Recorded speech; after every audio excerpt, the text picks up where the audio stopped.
Ain't cooling down. There's no way that I'm losing now. I found my thoughts, I'm groovy now. I see what getting. Why the fuck they keep playing with my sound, man? Hold on. We good now? Is the sound back?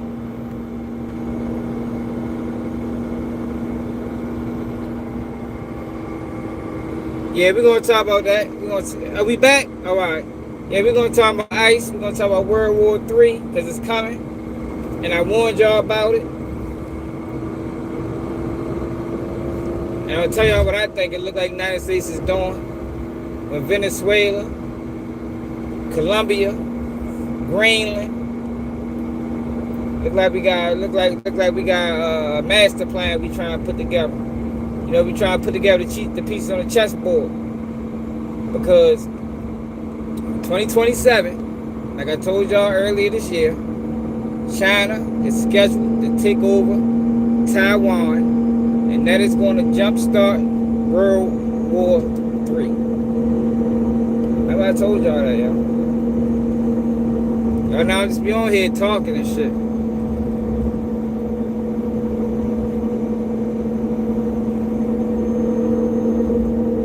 It don't look like we inching toward a war. You know, we just taking little baby steps closer and closer to it.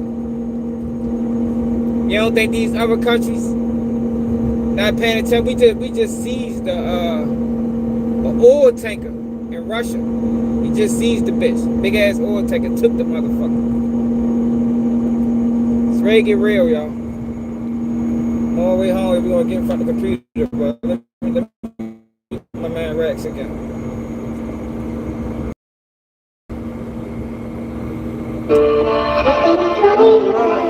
Yeah, that's all my time. Speak up.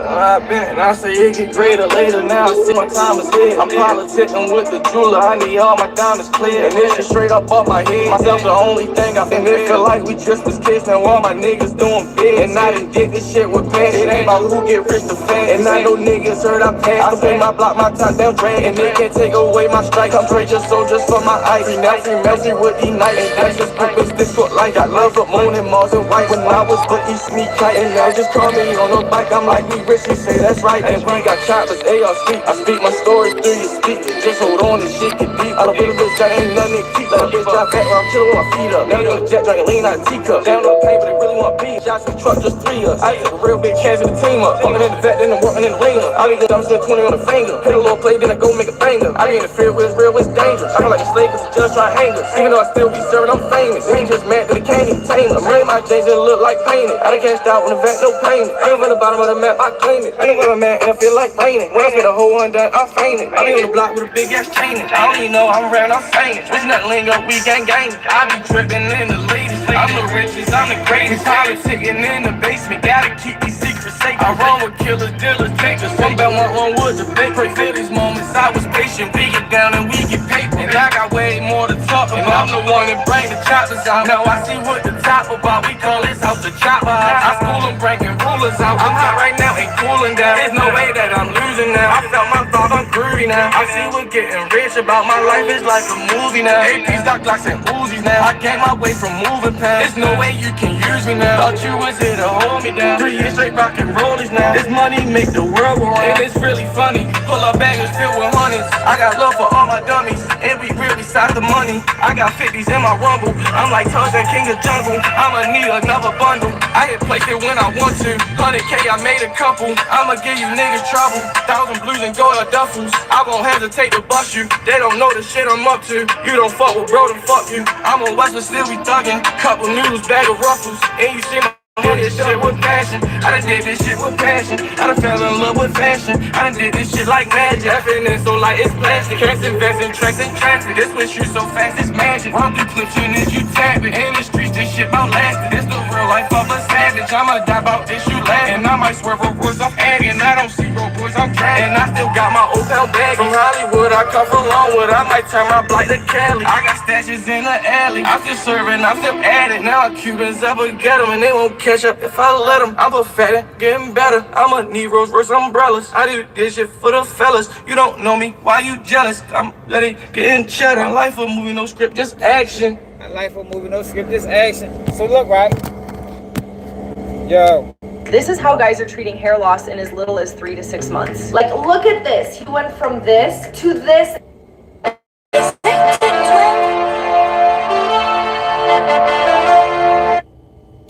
Yo, we ready to go to war, y'all. I don't know what it's gonna look like. I don't know if it's gonna be nuclear. I don't know if it's gonna be motherfucking digital. I don't know if it's gonna be boots on the ground. I don't know none of that.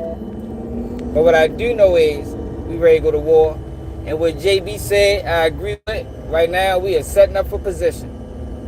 We talking about hitting Colombia. We talking about hitting Greenland. We trying to make allies, man. Hold on now, real quick.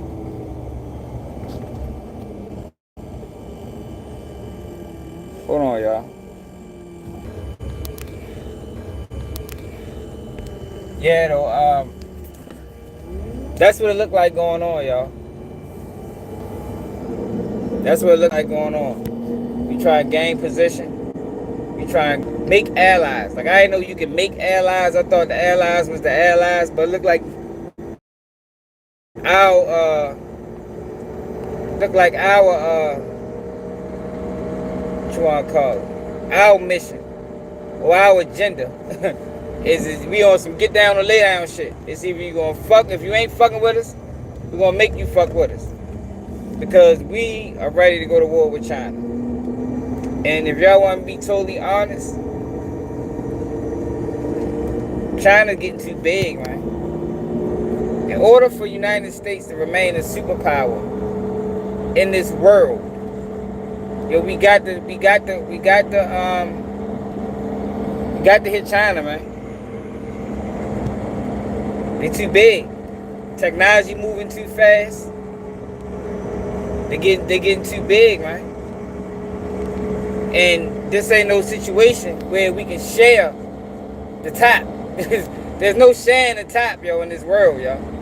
It's either you number one or you ain't. You know what I mean? There's no participation awards or there ain't no 1 in 1A or 1B. No, it ain't none of that. In order for the United States to remain, to spearhead this world, yo, we got to go to war with China, yo. That's what's going on, y'all. I told y'all that a year ago. United States. Now, I mean, it could stop. You know, maybe they can reach some type of agreement, but how can you agree? What agreement can you come up with when you dealing with people that's on the same level as you or think they bigger than you? They're your biggest competition. That's why we put tariffs on them and all that shit. There's no agreement to this. And they too big to lay down. So we gotta put them down. You know what I mean? That's what it is, yo. Right? You know? I ain't saying I support it. Cause, you know, nobody know how this shit gonna turn out. You know, a lot of lives probably be lost, especially if we go boots on the ground. Hold on, y'all. Please don't be. Especially if we go boots on the ground.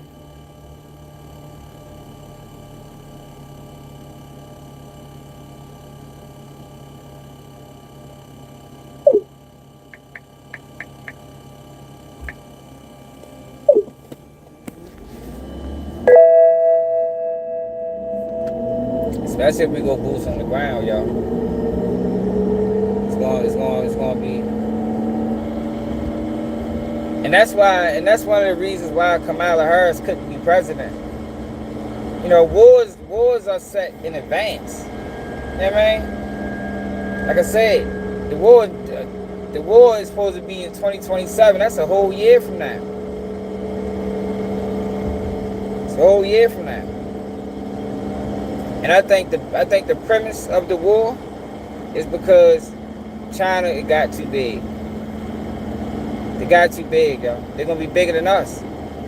Military-wise, technology-wise. And I don't think we want that. we just took over Venezuela and decided that we was gonna run it to further notice. Trump saying he ready to do the same thing to Greenland. He already threatened whoever the prime minister or the president of Colombia. He already threatened him with the same type of situation. It's like a chess game, yo. We just try, like JB, try to position ourselves. We need more. We need to take some pieces. You feel me? We need to take some pieces and convert them on the outside. And that's what's going on, yo. I'm ready to get in front of the computer though. Just pull it up in front of the crib.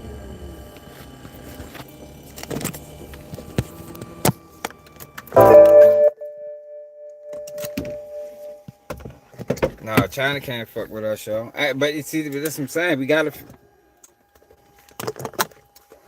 That's the thing. They probably think they can. I think North Korea just issued a threat to the United States. It's imminent, yo. It has to happen, yo. It has to happen. It's not a situation where we've probably been avoiding it for years, but it has to happen. They too big. It's too big. Y'all see some of the technology they got over there? Like, yo, they killing us. They killing us technology-wise. They killing us technology-wise, man. Oh, shit, I gotta get that damn dog food out the trunk. Let me set this up real quick. Russia going, yo, we got allies too. We got France. Like, yo, world, see, this is the thing when it comes down to a world war. It's not just gonna be us. It's gonna be everybody. It's gonna be everybody. We got allies. We got NATO.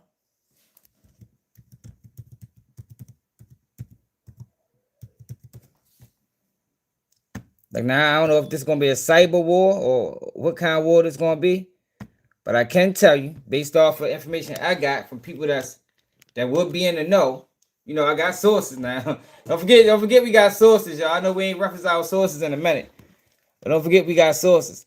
Per my sources, the United States has been training for a war with China for at least a year, to my knowledge.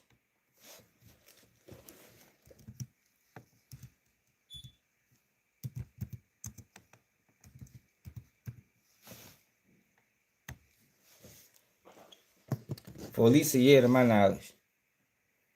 Look at this right here. This is 11 hours ago. Let me go get this dog food.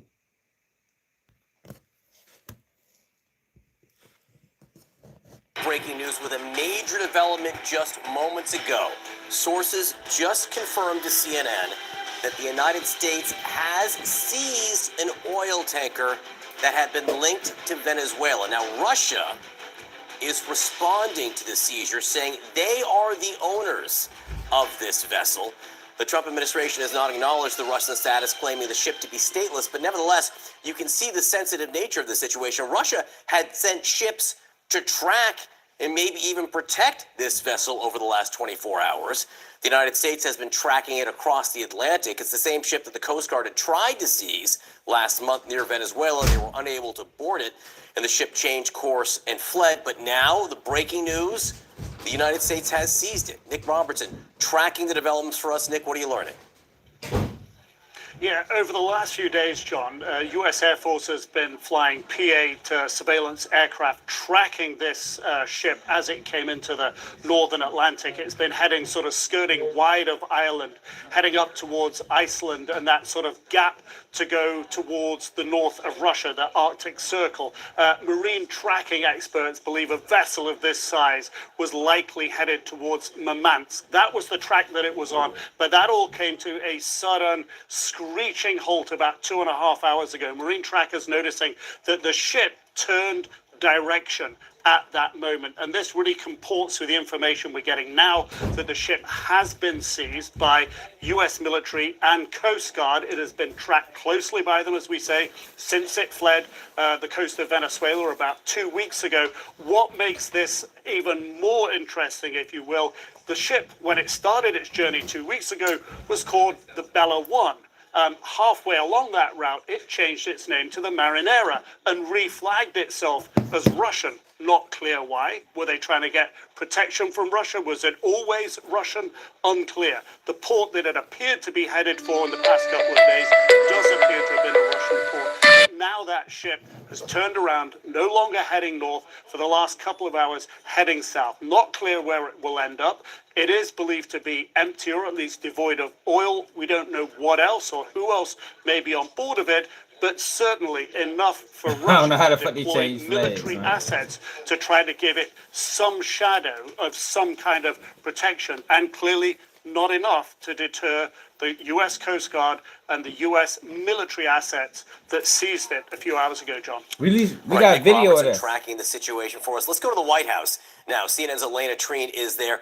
Elena, bring us up to speed on what you're hearing and whether the White House is saying anything about conversations they may be having with Russia about this.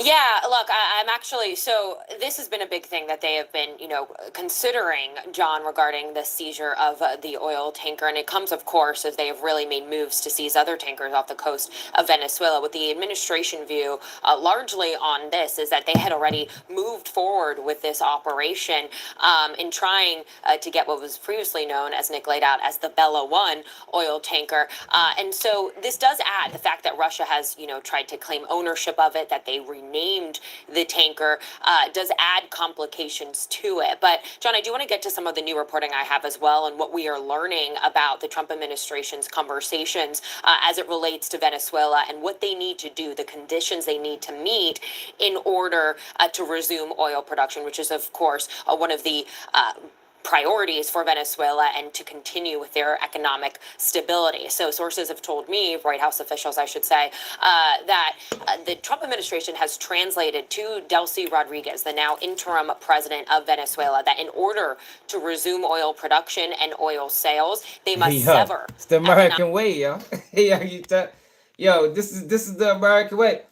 For some reason, for some odd, strange reason, I think us as Americans thought that we moved past, stealing land. The way, fuck no. that should have happened back in the day. That was just the beginning. We ain't never deviate from stealing land and claiming it as our own. That's what we do. We take shit. This is the American way, y'all. You see something you want, take it. You feel me? Simple as that. That's how we operate over here. Whether it's right or wrong, it's debatable, but it is the American way. It's how we always been. Economic ties with the United States foreign adversaries. That includes countries like China, Russia, Cuba, Iran, all countries that have really been propping up what was Maduro's regime for so many years. They also said that they want Venezuela and the interim government to partner exclusively with the United States. If we start war, you're right, James. If we start war, it ain't gonna be no transition of power. If there's war during election time, Trump is definitely staying in office.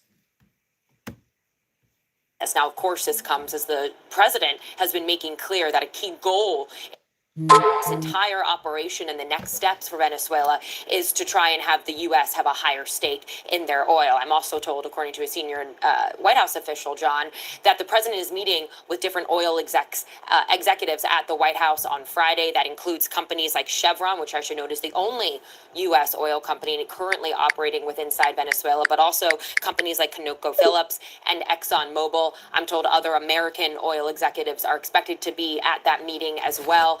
This comes as the president has told others, he said this to Joe Scarborough on MS Now the other day, that essentially it's really all about the oil and that his priority is to make sure that the U.S. gets the oil. So this is going to be a huge topic of conversation, of course, as we look ahead, but also a key question, I think, lawmakers in the House and Senate who are getting a full all members classified briefing from the Trump administration today will have for those officials inside the room.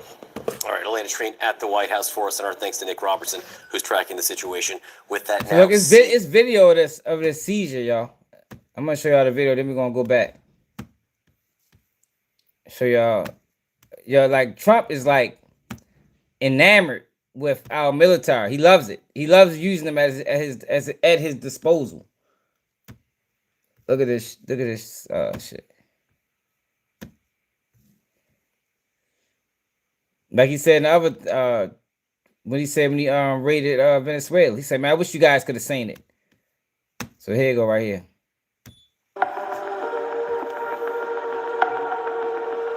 Let's see what the fuck going on.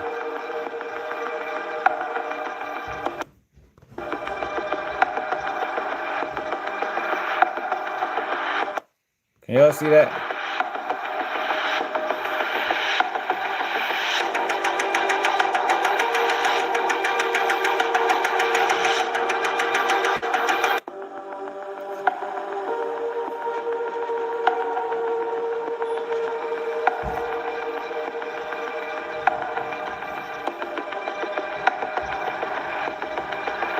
I guess that's how the operation looked.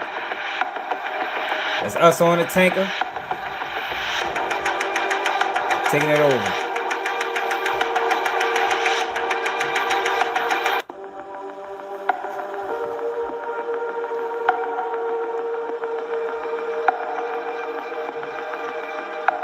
So that's on Fox News. Let's see if we can get a clear video of that.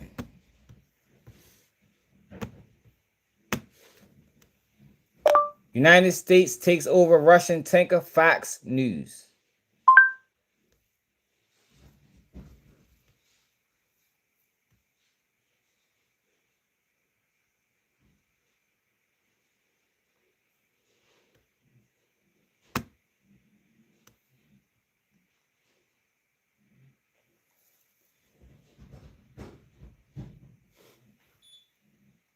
As always, a lot to discuss here, so I do want to bring in Will Freeman, Fellow for Latin American Studies at the Council on Foreign Relations. Thank you so much, Will, for taking the time to be here with us today. My pleasure. Good morning, Josh. Good morning. Well, as we talk about everything going on, there's obviously a lot of ground to cover. Everybody trying to but hear I from want to Will. start kind of at the beginning. I want to see the footage. Fuck Will. Where's the footage at, man? Where is the footage?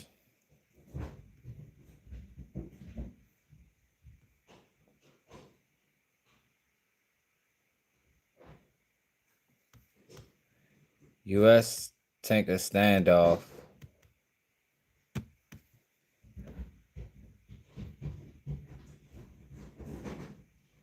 No, it was some clear footage that I seen.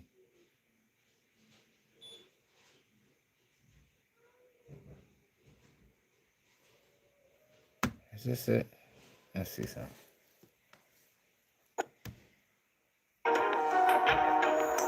The United States has not backed down. Surveillance aircraft, including P-8 maritime patrol planes flying out of the UK, have tracked the tanker's movements. Heavy US military assets, transport aircraft, refueling tankers, and special operations platforms have repositioned across British bases. The message is clear. Washington is preparing for a forced interdiction, even if the ship refuses to comply. Moscow insists the tanker is sailing legally under the Russian flag and accuses the West of violating freedom of navigation. The Russian Foreign Ministry says US and NATO forces are harassing a Russian-registered vessel in international waters. Man, at this point, we don't This give a fuck legal what's going grey on. zone is precisely where the danger lies. Any boarding could be portrayed by Russia as an act of aggression, not against a It ship, could be. but against the Russian state itself. This standoff comes in the shadow of a much larger escalation. After the capture of Venezuelan leader Nicolas Maduro, US President Donald Trump announced a sweeping blockade on sanctioned Venezuelan oil. The tanker case is the first major test of that blockade, and Russia's attempt to shield the vessel is being watched closely by NATO and allies across Europe. If the US seizes the tanker, Russia claims international law has been shattered. If Washington backs off, Moscow proves that a Russian flag can neutralize American sanctions anywhere in the world. One ship, one boarding decision, and one miscalculation could now redraw the rules of power at sea, pushing the Russia-US standoff closer than ever to a direct NATO-level crisis.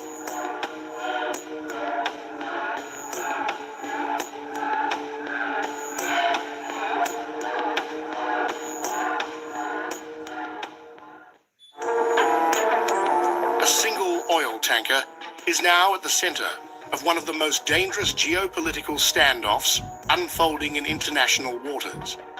Originally known as Bella 1, the vessel was sanctioned by the United States for carrying Venezuelan oil under a shadow network designed to evade global restrictions.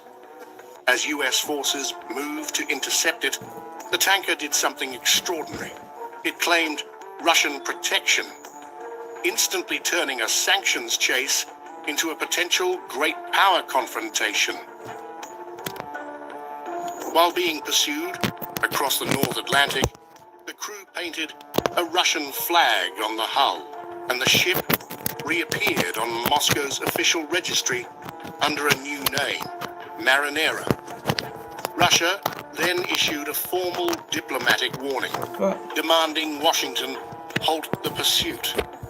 What was once a law enforcement operation was suddenly framed as a challenge to Russian sovereignty, even though the ship was operating thousands of kilometers away from Russian waters. The United States has not backed down.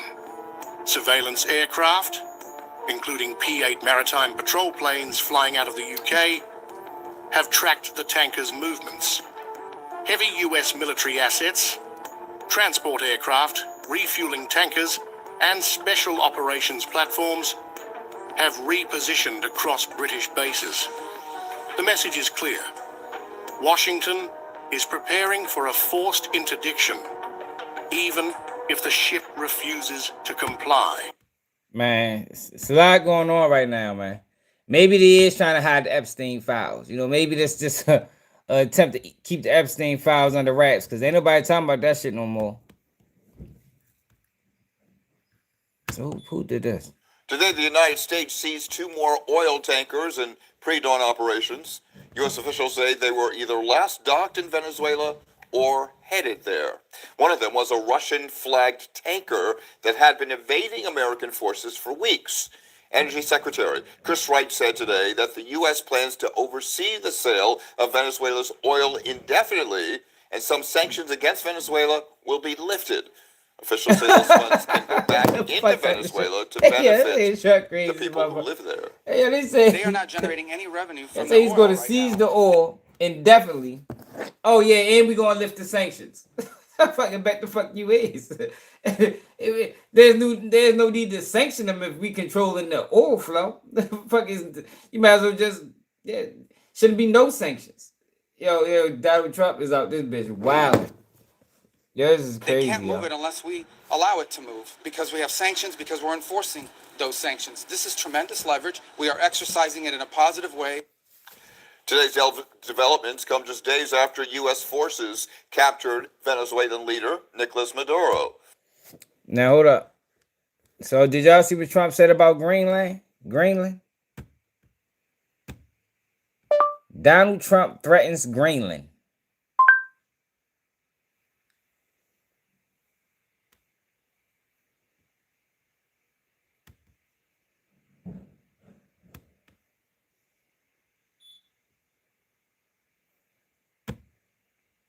No, nobody's safe out here right now, y'all. So is Colombia President Trump's next frontier, or could it be Greenland? This is something the Trump administration is openly talking about. Shortly after the U.S. operation there in Venezuela, the wife of White House Deputy Chief of Staff Stephen Miller posted this image of Greenland painted with an American flag. Look, I told you, I'm telling y'all what's going on, y'all. We gearing up for the war and we gaining territory. That's what's going on, man.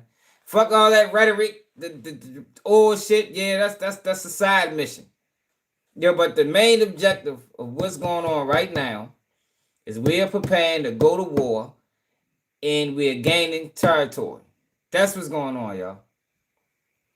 Especially if they hit Greenland. If they hit Greenland, it's more clear than ever that that's what's actually going on. The word soon. And then yesterday, Miller argued that the U.S. has a right to control that semi-autonomous Danish territory. Can you say that military action against Greenland is off the table? It wouldn't be military action against Greenland. The Greenland has a population of 30,000 people, Jake. The real question is, by what right does Denmark assert control over Greenland? What is the basis of their territorial claim? What is their basis of having Greenland as a colony of Denmark? The United States is the... Who is Denmark allies? Who is Denmark allies? Denmark's main allies are other NATO and EU countries, especially the United States, with whom they share strong security ties. They also partner closely with the UK, Nordic nations like Sweden and Norway, and Baltic states, working together in organizations like the UN, EU, and NATO. US, UK, Sweden, Norway, Finland. Oh, so I guess they already allies. So I don't know. We might just need our people over there. Power of NATO. For the United States to secure the Arctic region, to protect and defend NATO and NATO interests, obviously Greenland should be part of the United States. There's no need to even think or talk about this. Shit. What the fuck up?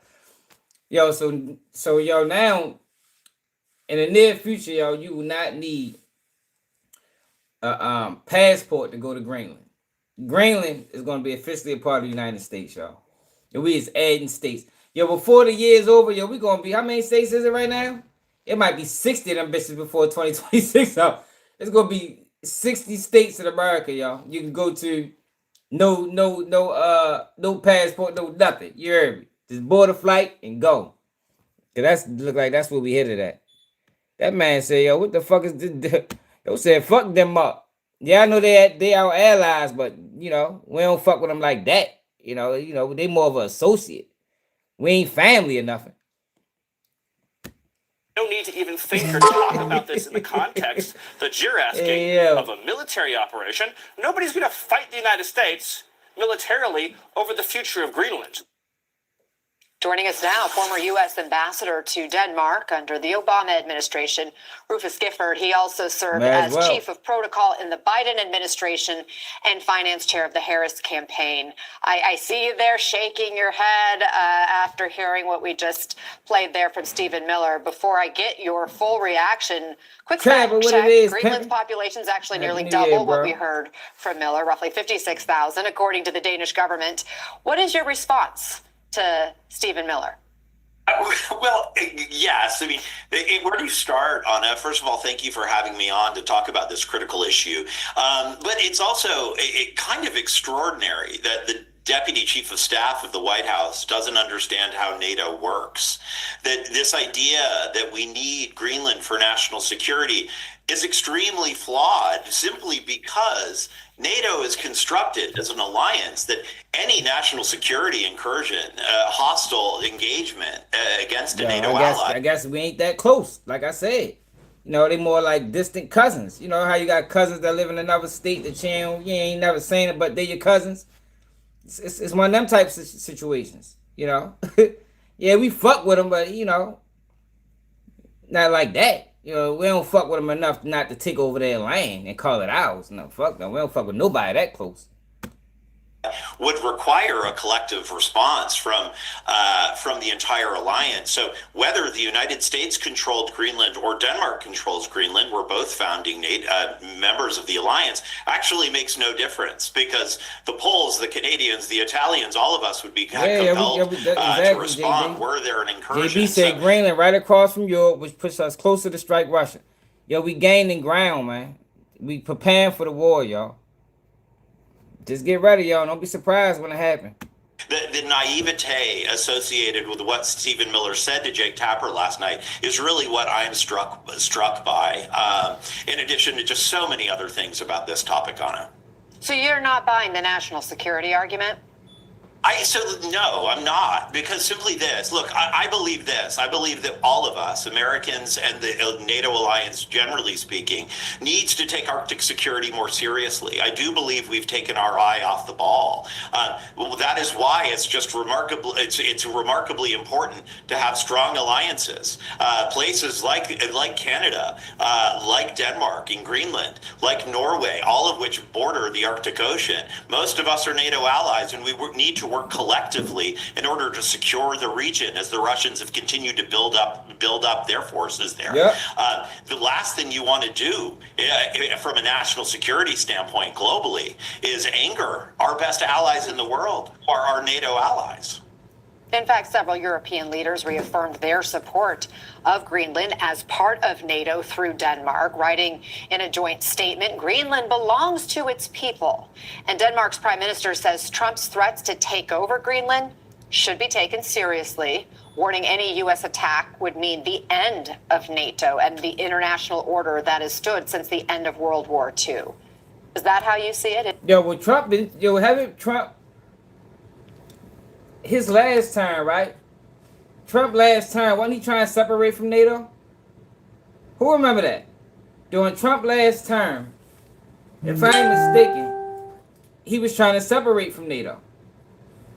Maybe this will be the nail, maybe this will be the cause of the separation, man. Is she right? I do, and this is why I think I understand how we're comparing this, because the Trump administration has bundled them all together with Venezuela and Colombia, but it's extraordinarily different. We are talking about the takeover, the hostile takeover of a NATO ally, and that should scare Americans. This is about the world order being rewritten. If we were to actually, ain't no friends in the dope game, yo. ain't no love in this, yo. This is. This is about money. This is about control. We ain't nobody that damn close. Except for Israel. We ain't gonna do nothing to them. But anybody outside of Israel can get it. Engage in this. And I will say this, I think it's extremely important what the European leaders did today, but I'd like to see Americans act. What I think would be very important is to see members of Congress pass a very simple resolution. Do you support, and perhaps is it an impeachable offense if a NATO ally attacks another? I'd like to see every member of Congress go on the record there, because to me it's an obvious choice. This is unthinkable as far as I'm concerned, and we need to be talking about it that way. Ambassador Rufus Gifford, good to have you here. Thank you very much for providing your perspective. Now, Trump did an interview where he said off top that Greenland is on the table. Greenland is on the chopping block. Let me see if I got that video.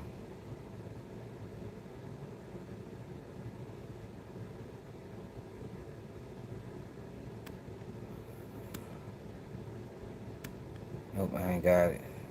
Shit.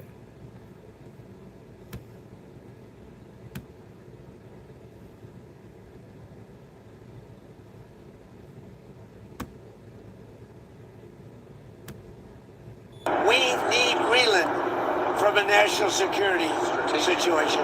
It's so strategic. Right now, Greenland is covered with Russian and Chinese ships all over the place. We need Greenland from the standpoint of national security. And Denmark is not going to be able to do it, I can tell you that. You know what Denmark did recently to boost up security in Greenland? They added one more dog sled. It's true. They thought we getting ready for war, y'all. That's why they called it a national. That's why he's calling it a national security issue, because we're gearing up for war. And Greenland, who's a part of NATO, must be a weak link. Denmark is a weak link.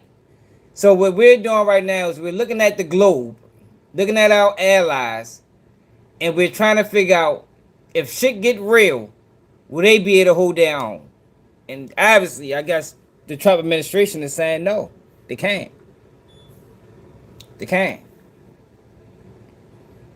That's why all this shit going on.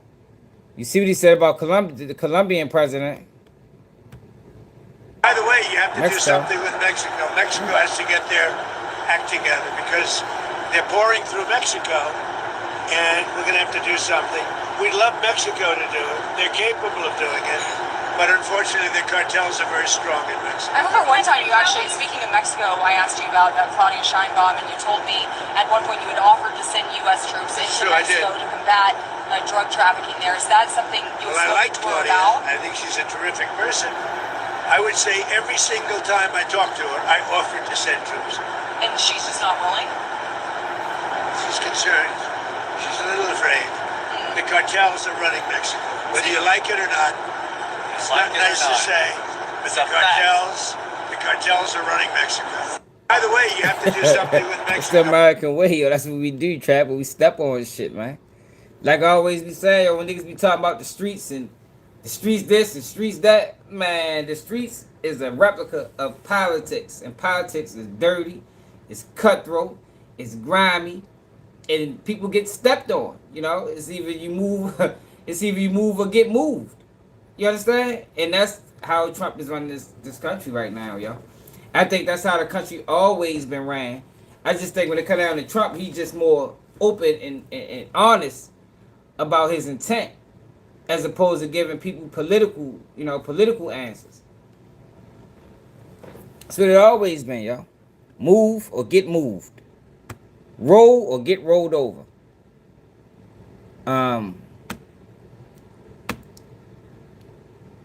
North Korea issues warning to United States.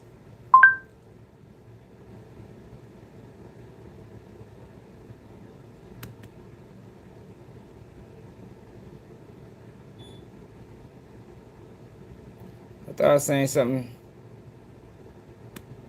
Here you go.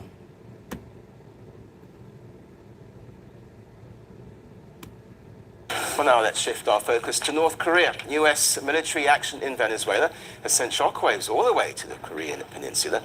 Just hours after Venezuelan President Nicolas Maduro was captured, North Korea fired multiple hypersonic ballistic missiles as a calculated show of defiance. North Korea flexed its nuclear muscles in its first missile test in 2006. Kim Jong-un was seen watching on.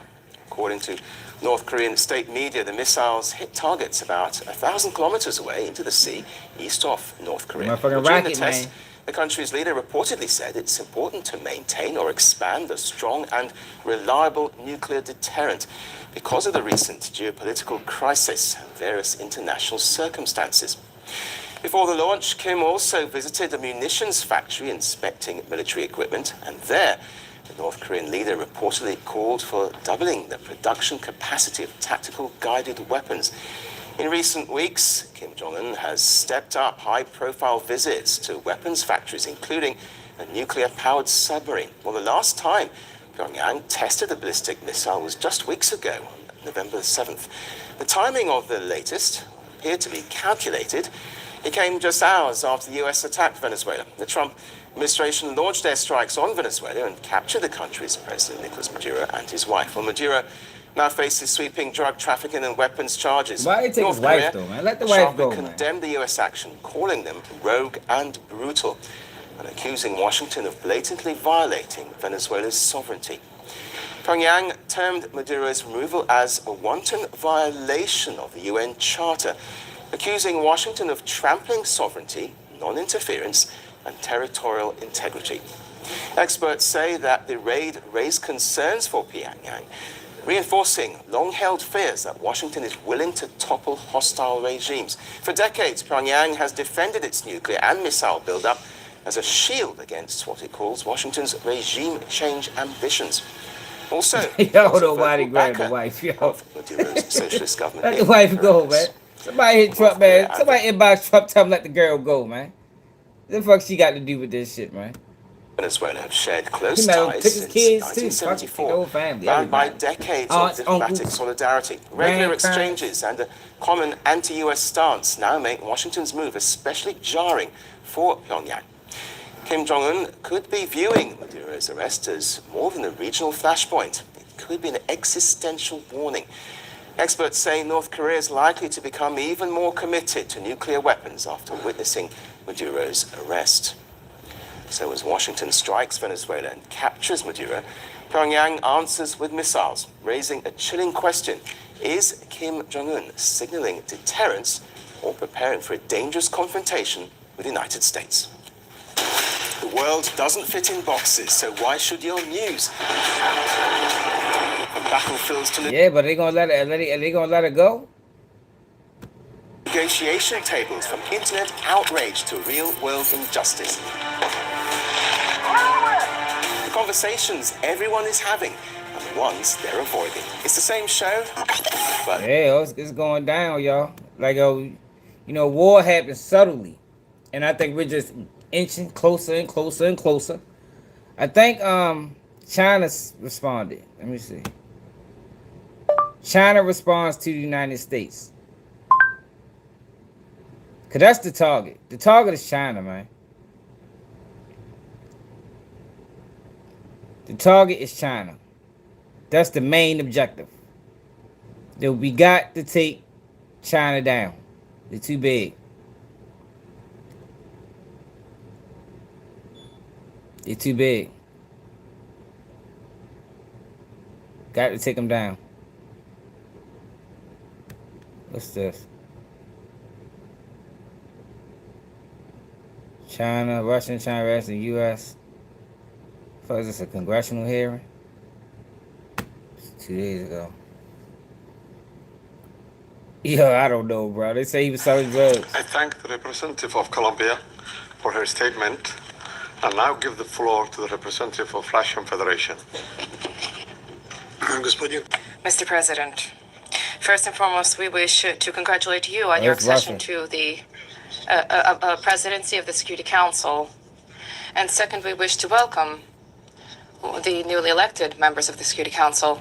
So here, representation the of beginning Russia. of this new year shocked all of those throughout the world who cherish the hope that respect for international law and non-intervention in domestic affairs of other states, as well as a reliance upon diplomacy and seeking of compromise, became key principles in the work of the new U.S. administration. The assault against the leader of Venezuela, compounded by the deaths of dozens of Venezuelan and Cuban citizens, in the eyes of many, has become a harbinger of a turn back to the era of lawlessness and U.S. domination by force, chaos, and lawlessness. That's all it's about, yo. It's about domination, showing force. And, yo, I think it has to happen, though, y'all.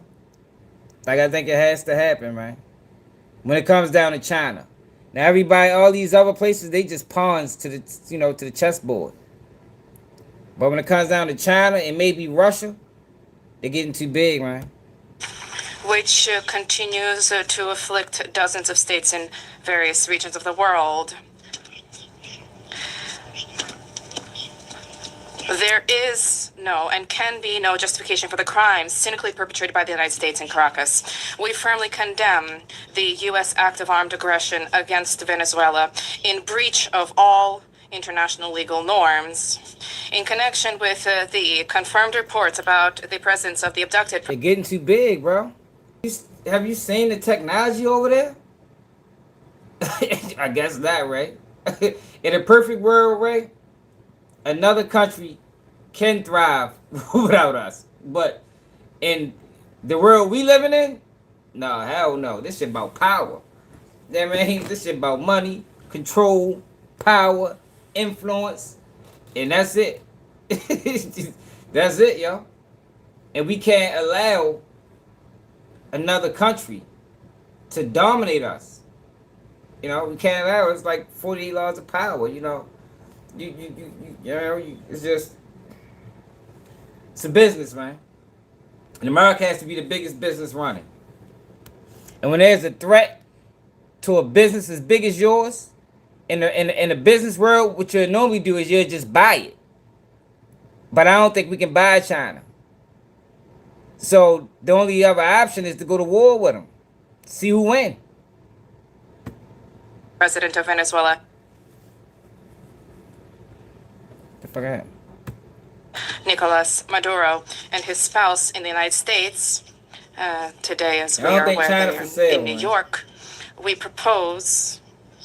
call upon, correct the speaker, the U.S. leadership to immediately release the legitimately elected president of an independent state and his spouse. Any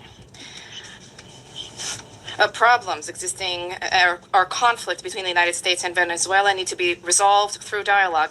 And this is precisely what is enshrined in the UN Charter, for purposes and the principles of which a number of states in recent years have begun to... Yo, what I learned from the Bible is history repeats itself. Everything that's done in the past will be done in the future. Yo, we haven't had... What year was World War II?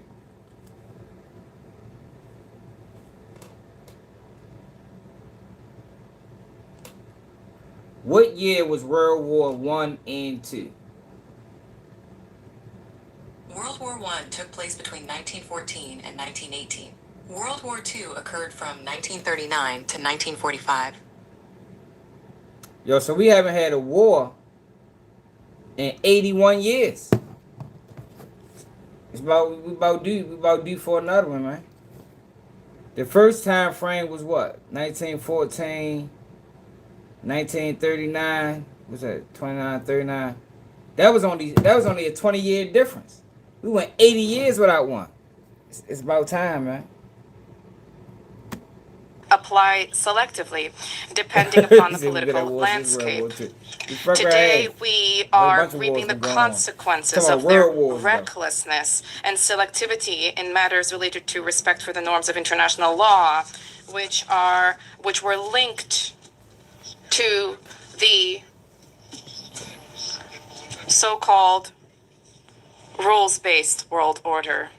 Here is your rules-based world order in all of its glory, which is horrifying even the staunchest Atlanticists. Yeah, that's the only thing about it. Yo, war is ugly, yo. That is the you know, I'm joking and shit about it. I ain't really joking, you know, but you know how we do our videos. But the reality of it is war is ugly. It's ugly. Nobody really wins. You know.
Yeah, that's crazy. We really went over that bitch and took yo.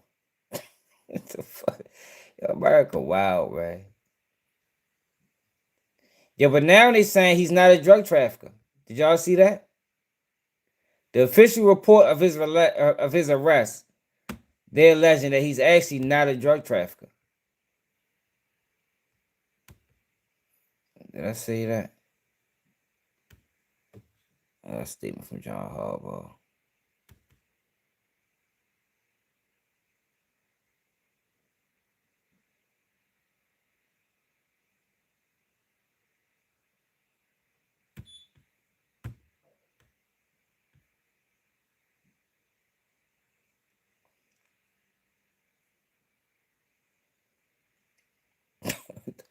President Donald Trump announced that Venezuelan interim leadership will be handing over between 30 to 50 million barrels of high quality oil to sell, and the money will be controlled by him.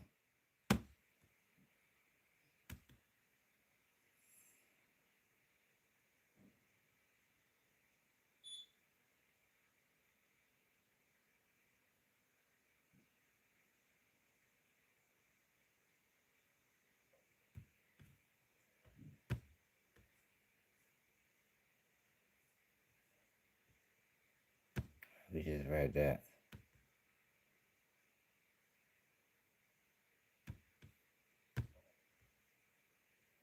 Oh, all right. So let's go to what's going on in Minnesota with ICE. Y'all familiar with that? ICE agent.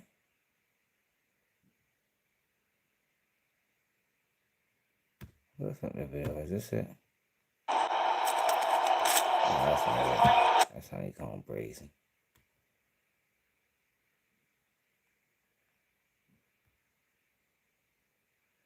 I ain't see the video. Oh, here you go, right here.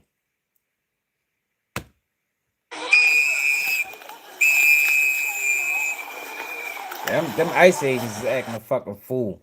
So ICE agents swarmed this vehicle.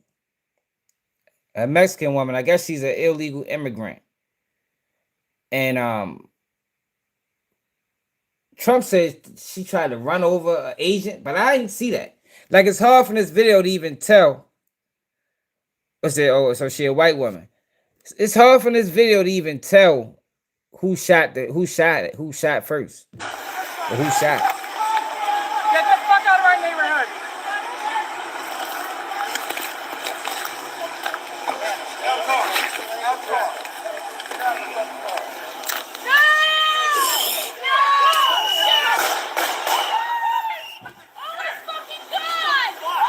What the fuck? Dude, what the fuck?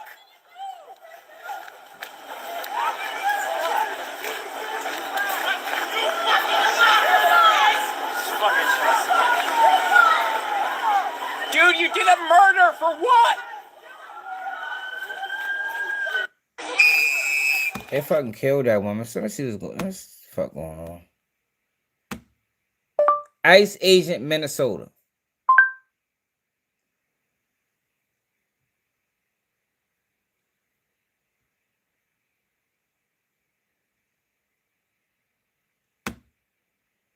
Well, the governor of Minnesota had this to say before we get to that.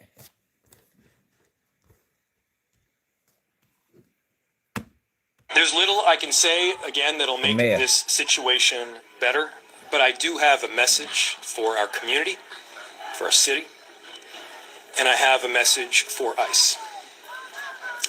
To ICE, get the fuck out of Minneapolis. We do not want you here. Your stated reason for being in this city is to create some kind of safety, and you are doing exactly the opposite. People are being hurt.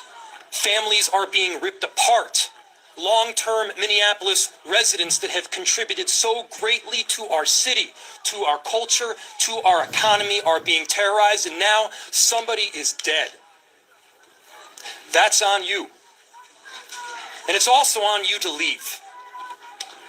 It's on you to make sure that further damage, further loss of life and injury is not done.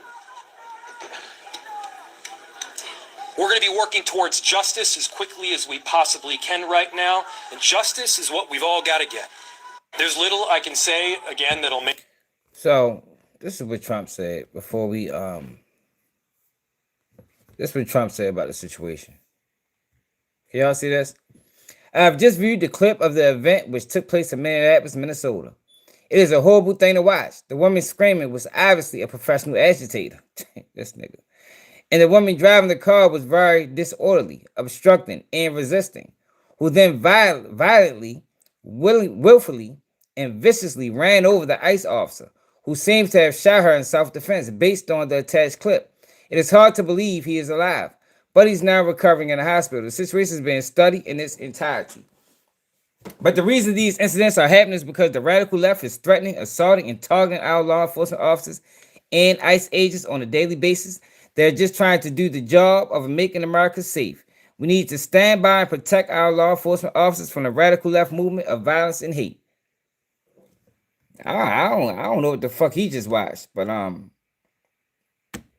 he must have seen another video. He must have seen that bitch in 4K. I want to interrupt you. We just got a statement from ICE, and I'm just going to read it to you live. It says, today, ICE officers in Minneapolis were conducting targeted operations when rioters began blocking ICE officers, and one of these violent rioters weaponized her vehicle, attempting to run over law enforcement officers in an attempt to kill them, an act of domestic terrorism. An ICE officer, fearing for his life, the lives of his fellow law enforcement, and the safety of the public, fired defensive... Yeah, what video are they looking at? I didn't even see no officer in front of this car. Is there another video? Get the fuck out of our neighborhood!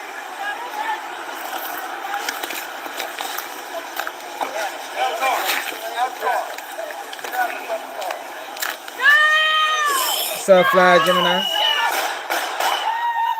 Yo, there was nobody in front of that car. Was it him? What the fuck? Dude, what the fuck? He grabbed the door.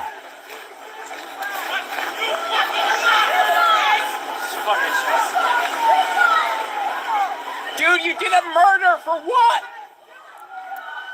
Yeah, but he wasn't in no motherfucking imminent danger. He wasn't in no imminent danger at all. Look at it one more time, yo. Maybe we missed something.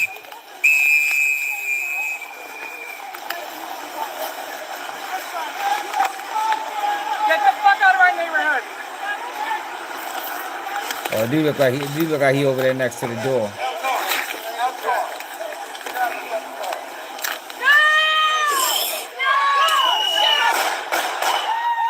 Oh, he did grab the door. What the fuck? Damn. Dude, what the fuck?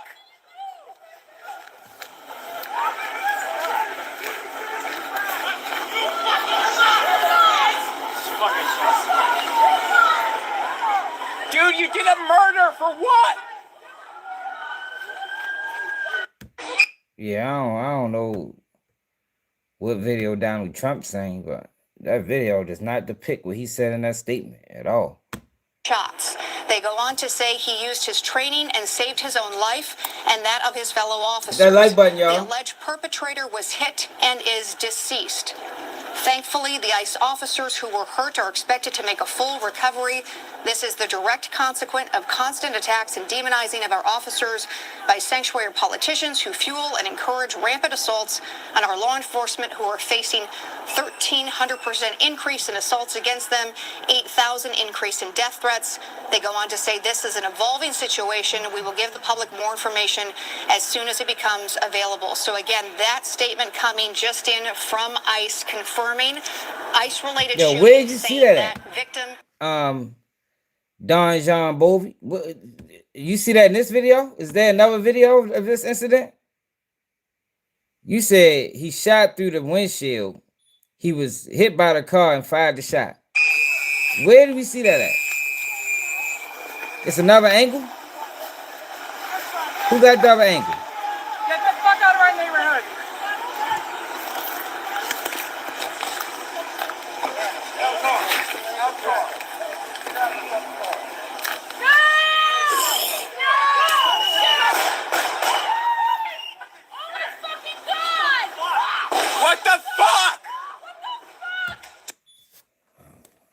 maybe this page got another angle. What page is this? Maybe they got both angles.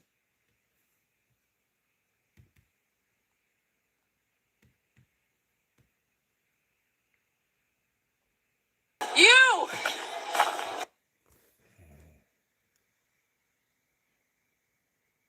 Hey, what up, though, y'all? Back! Get back! Get back! Whoa! Kill someone else! Run for it! Kill someone else! Yo, why is Minnesota always the hub for this type of activity? If y'all can remember, Minnesota was ground zero for Black Lives Matter. Just want to throw that out there.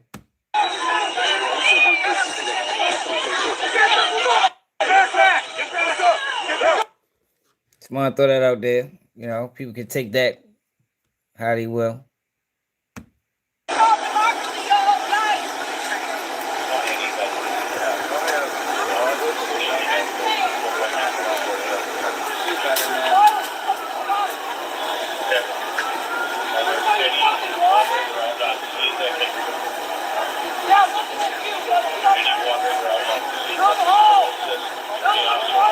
Are these Black Lives Matter? Are these Black Lives Matter protesters? And what's it called? This other group. Antifa. That's a video we just watched. Let's see. ICE.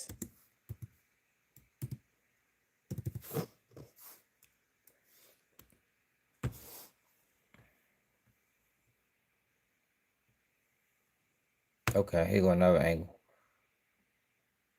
What's the screen? That's a still image. It's another still image. Oh, it don't look like his feet wasn't in front of the car. He wasn't in danger of getting ran over at all, based off that picture. Yeah. I don't know Bon Jovi. No, man. You wasn't in danger of getting hit at all. Come on, we ain't gonna do that. No, we gonna keep it real.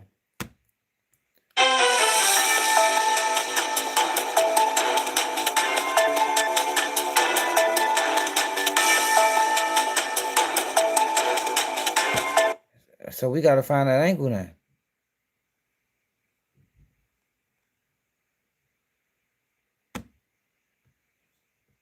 This the woman right here.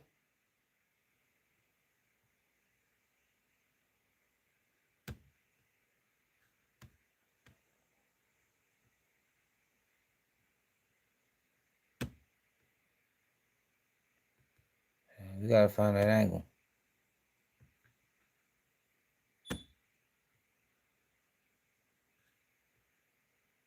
These are still images.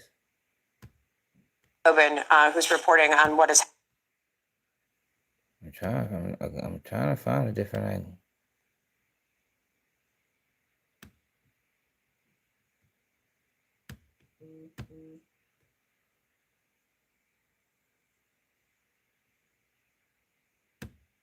They only giving us still images. Well, here go a shot right here through the windshield. What the fuck I just see that at?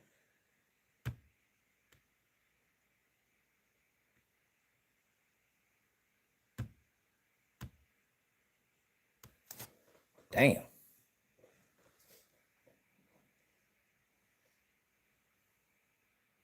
That's definitely a headshot.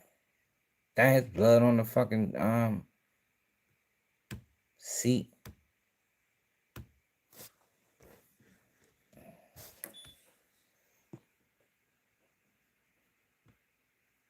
Is this it right here?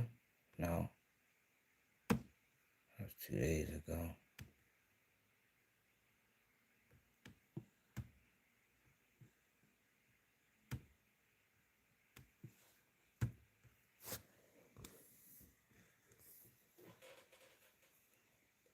Yeah, I don't see no angle in front of the car, man.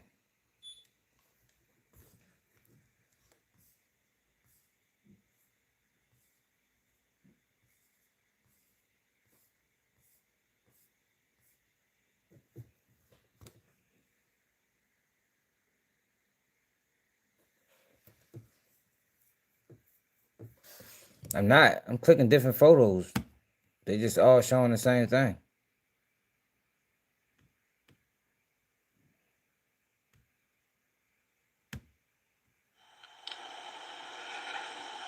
That was 3 weeks ago. So Ice been in Minnesota for a while. Wakara, nimanki ISIS ka, huh?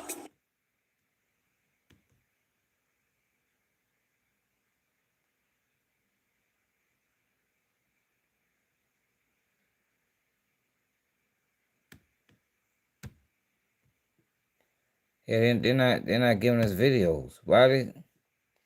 Yo, where is y'all? Somebody who seen this other video angle? And who got it?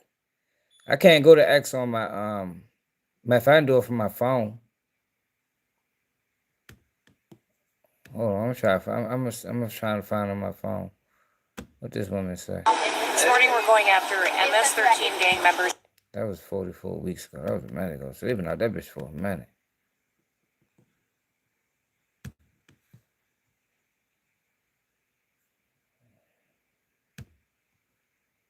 U.S. citizen shot by. I know, man. I get everyone who's mad. We'll do something. We're out here doing something. Don't talk about it. We're done. We're done. Officer fucking resources. Officer resources.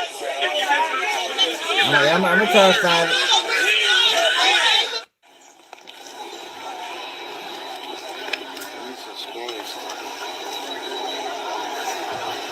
Stay back behind the line. Flying by me, like something's happening over here. So. And what did you see exactly yourself? I didn't witness, but I talked to several people that witnessed it, and they heard the gunshot. And the one guy said that they reached for her door handle, and then she took off, and then he shot her through the windshield and shot her in the face. So they're cruising around the corner there by ambulance right now. Thank you. Yeah, thank you for being here. I know, man. We're gonna wait for Not for Sale to send it. Meanwhile, we're listening what the fuck they talking about. Is dead. Yeah, you heard Aiden's account, and every eyewitness account that I have heard contradicts the statement that the ICE agents' lives were at risk.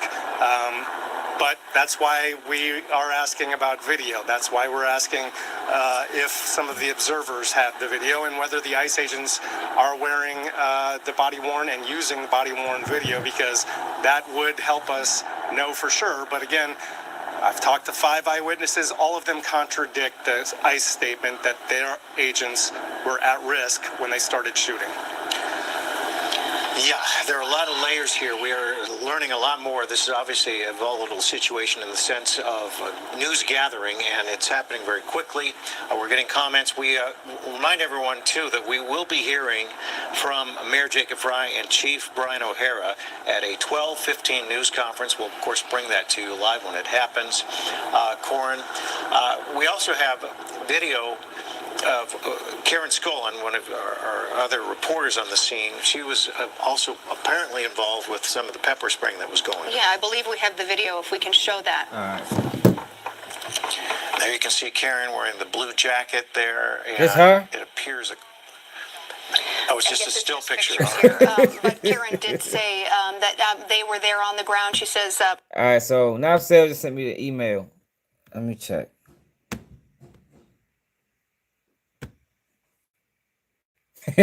Hey yo, they try that shit. Fuck you. It don't matter what kind of video they got.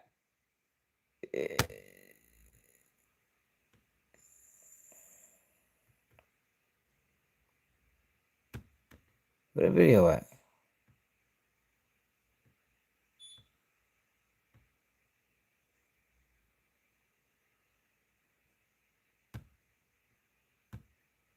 Oh shit, dang, that's somebody telling me about my mom's. What my mom's do, man? Y'all block somebody? Oh, that ain't even Not for Sale. Oh, I read that on my phone. Protesters. Oh, that was you?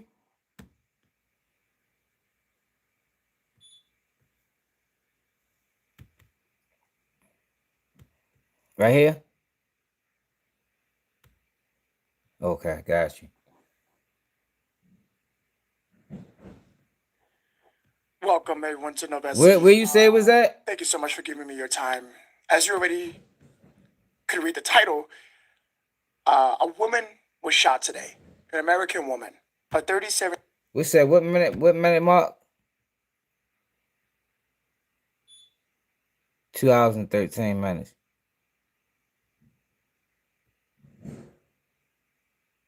All right. Oh shit! I fucked it up.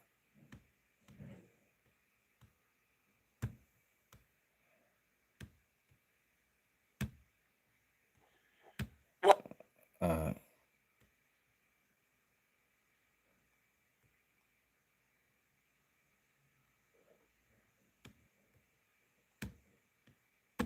The best that I have for now. Hold on, chat. Give me a second.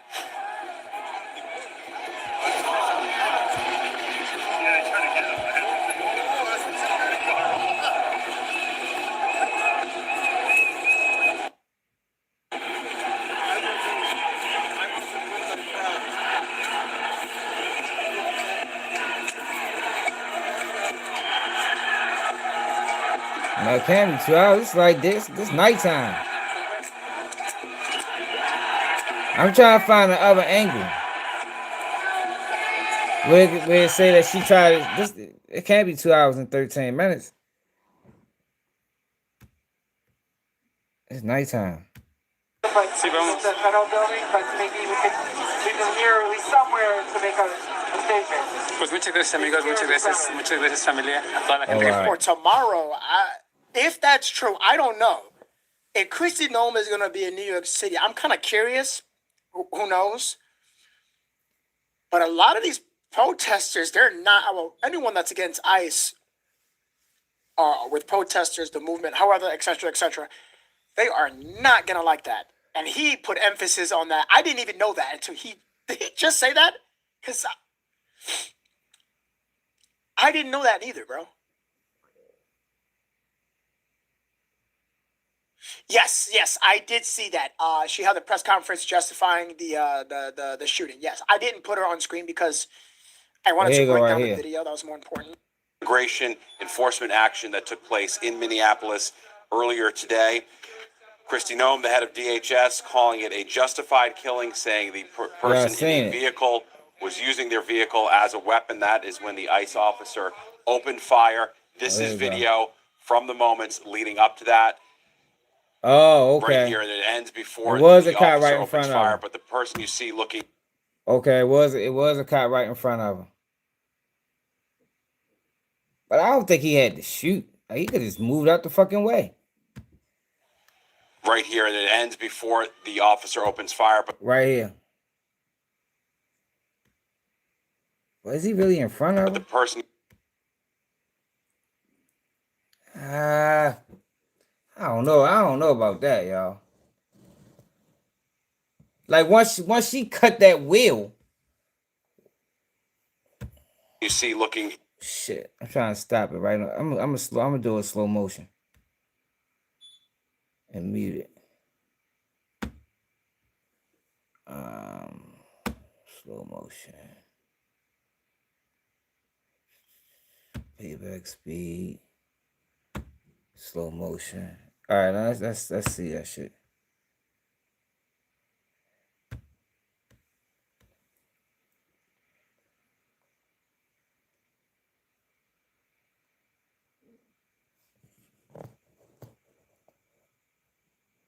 At the door. Here he come.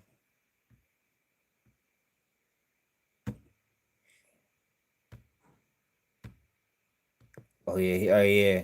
She was right in front. At this point, she was right in front of him.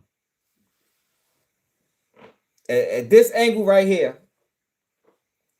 Yeah, but I mean, it's a tough one, yo, because you really can't. Like, I don't think she was gonna hit him. I don't think she was trying to hit him. But you really can't say that she wasn't. You understand what I'm saying? Does that make sense to people? Yes, it is. Like, based off of it, he's definitely right in front of her at this point.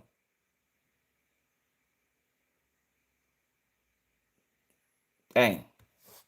That's fucked up.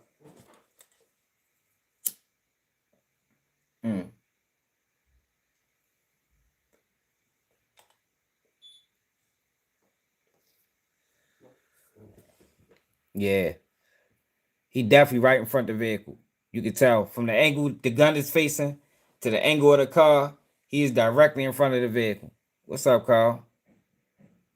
But she wasn't trying to hit him though. But you really can't say that in that instance. You said it's another angle? So she did hit him with the vehicle?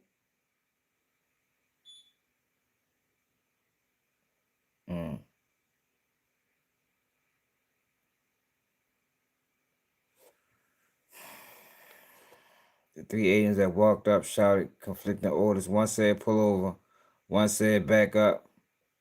But when the doctor, who was filming one angle, wanted to help, he pointed the gun at him too. Damn. So they ain't even render aid.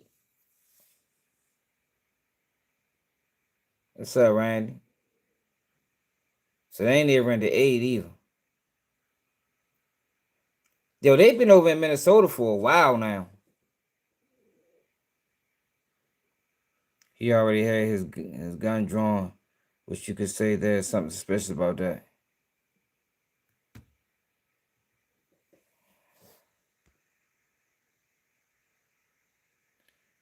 So you saying no agents were struck?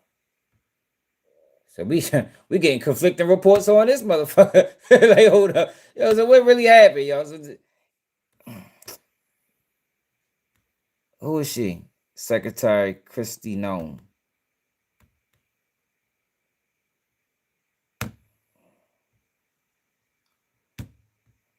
Let me take it off. Playback speed normal. What the fuck? They ain't got normal on this bitch? Oh, hold up.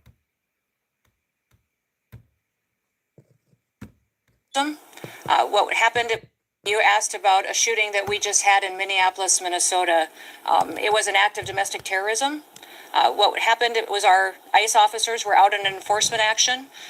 They got stuck in the snow because of the adverse weather that is in Minneapolis. They were attempting to push out their vehicle, and a woman attacked them and those surrounding them and attempted to run them over and ram them with her vehicle.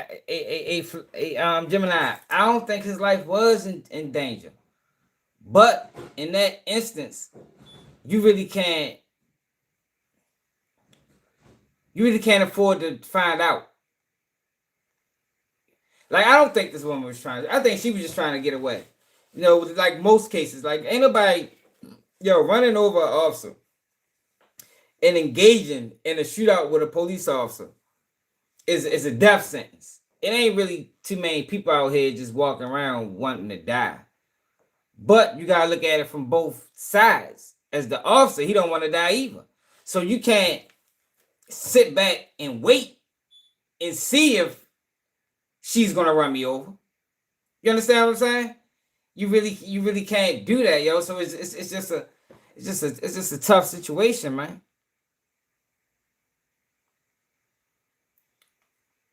No, he ain't get dragged. No, we ain't doing that. We see he ain't get dragged. He wasn't even going to get hit. But I understand the officer too being in that situation. I can't wait and find out either. Oh, okay, he been dragged by a car once before, so he already had trauma.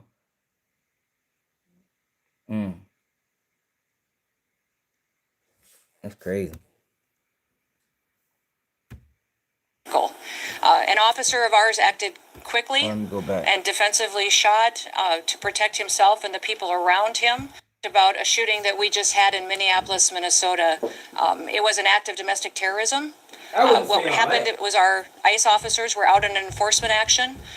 They got stuck in the snow because of the adverse weather that is in Minneapolis. They were attempting to push out their vehicle, and a woman attacked them and those surrounding them and attempted to run them over and ram them with her vehicle. An officer of ours acted quickly and defensively shot to protect himself and the people around him.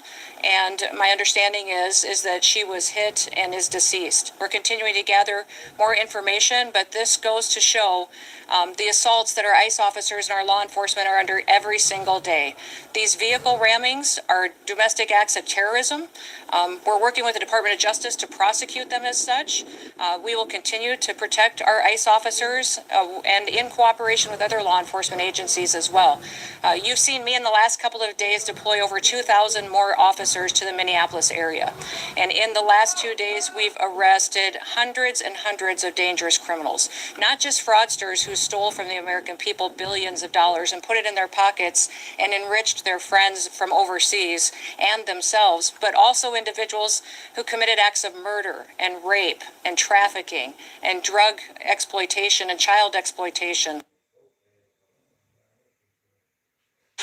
We collectively are going to do everything possible to get to the bottom of this, to get justice, and to make sure that there is an investigation that is conducted in full. But what we do know is that a 37-year-old woman is dead and that she was shot by ICE.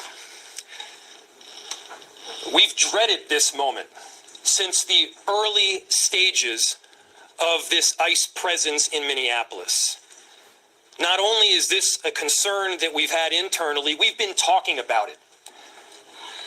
They are not here to cause safety in this city. What they are doing is not to provide safety in America.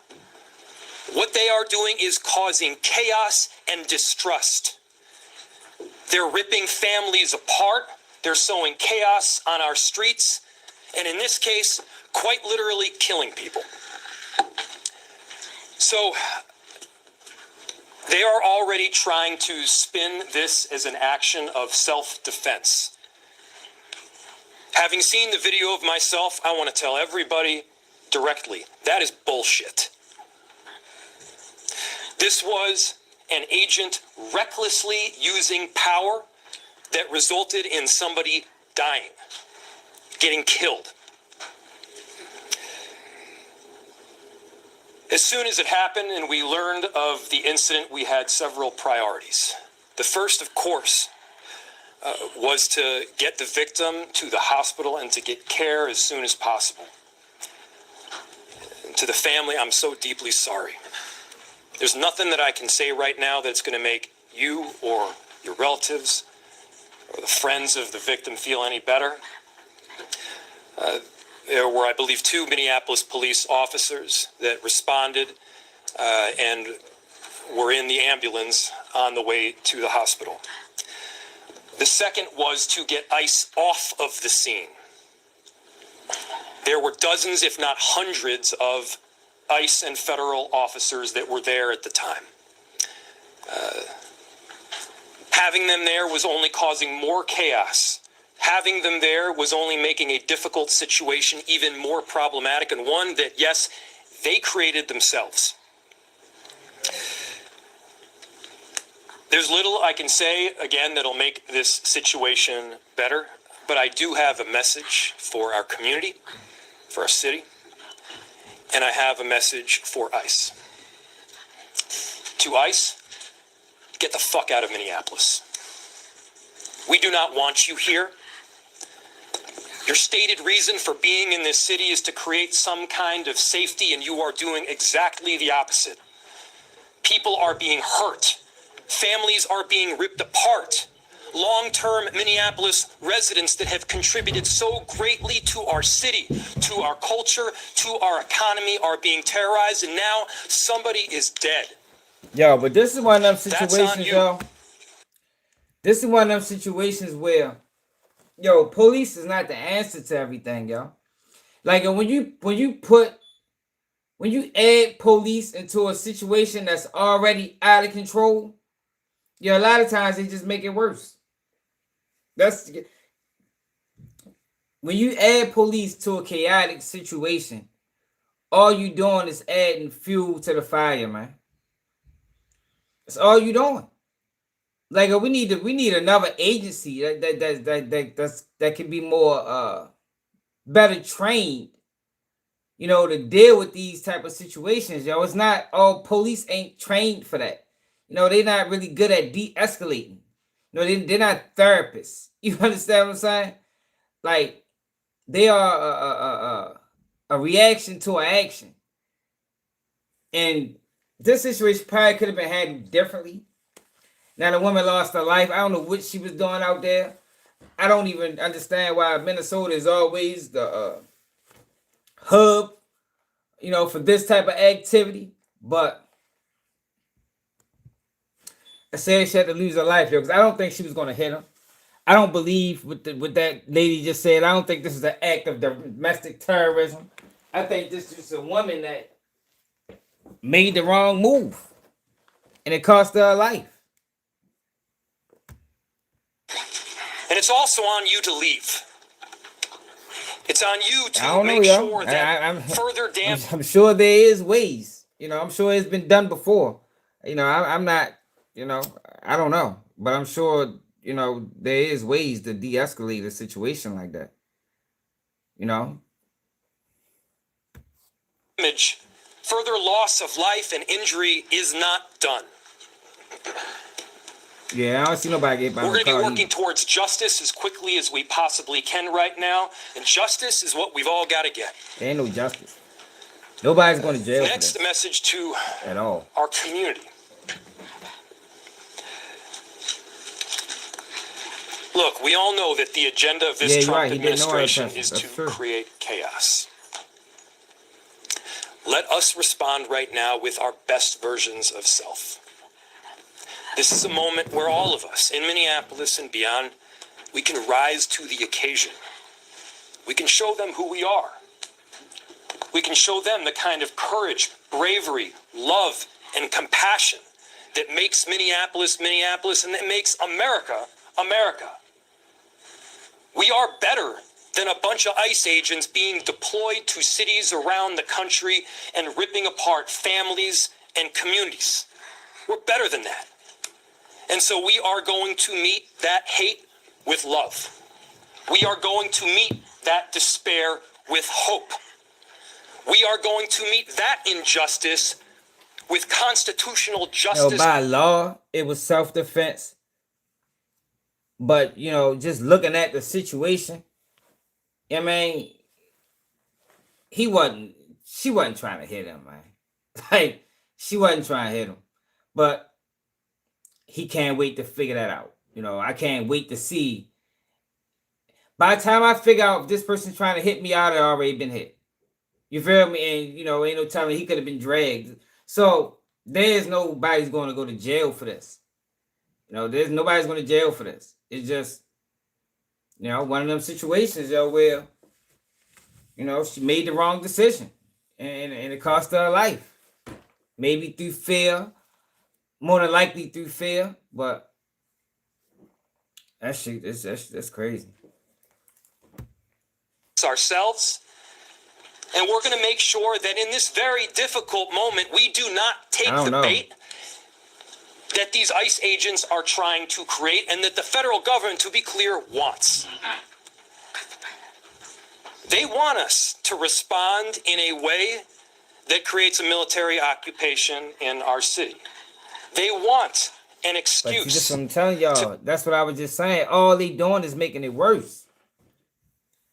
All they doing is making it worse, y'all. When you provide police to a situation that's out of control, you're making it worse. Because their only response is aggressiveness, aggression. You understand? Everything that they have on their belts and in their tactical vests screams aggression. You know, pepper spray, clubs, guns, you know, like, and you put them in a situation where people is out of control, you're going to have something like this go on, man. You're going to have something like this going on. It's unavoidable. Come in and show the kind of force that will create more chaos and more despair. Let's not let them. Let's rise to this occasion. Let's show them something far more beautiful than the kind of division that they're trying to stoke. Let's show them unity of purpose, of love, and the courage of our conviction.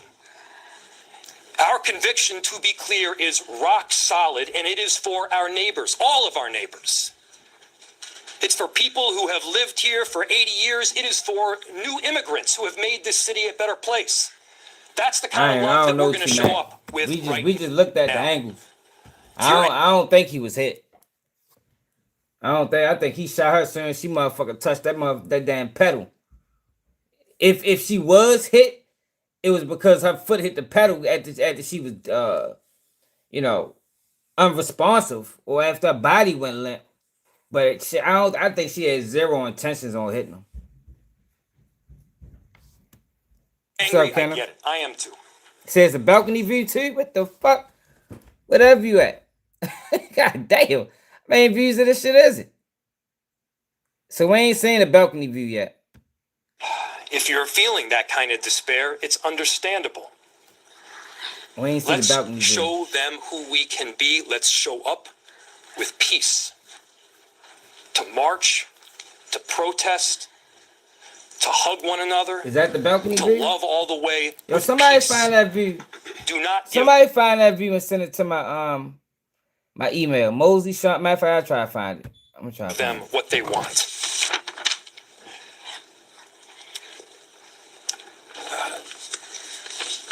Finally, we've got a lot of work that needs to happen right now to make sure that, first, of course, the scene was secured as much as possible, that we were able to get the victim, now deceased, to the hospital. We've got a lot of work to do in the coming days. I want to thank our city enterprise for the work that they have done, but more importantly, what they're about to do, because this is going to be heavy and our city has been through a lot. We also know that we're prepared to do right for people. Among them is our chief of police. I'll invite him up. My name is Brian O'Hara, BRIANO'Hara. I am the Minneapolis Police Chief. This morning, Minneapolis police officers received a report of federal law enforcement being involved in a deadly force incident, meaning shots had been fired. Minneapolis police officers responded to the scene. We arrived and found a woman with a gunshot wound to the head. Life-saving measures were performed at the scene, including CPR. This is the best video. The woman was transported to Hennepin County Medical Center, where she has since been pronounced deceased. The preliminary information that we have indicates that this woman was in her vehicle and was blocking the roadway on Portland Avenue, midway between 33rd Street and 34th Street in the city. At some point, a federal law enforcement officer approached her on foot. All right, y'all. I'm gonna let him play, but I got 3 more videos. And the vehicle began to drive off. Hit that like button. At least 2 shots were fired. The vehicle then crashed on the side of the roadway. Minneapolis police officers secured the crime scene and assisted in trying to preserve the evidence that is there. We have since turned over the scene both to the Federal Bureau of Investigation as well as the Minnesota Bureau of Criminal Apprehension, which will be conducting an investigation into this use of deadly force. I want to thank the mayor. All right, let me show y'all these other views. There's 3 I'm going to show y'all.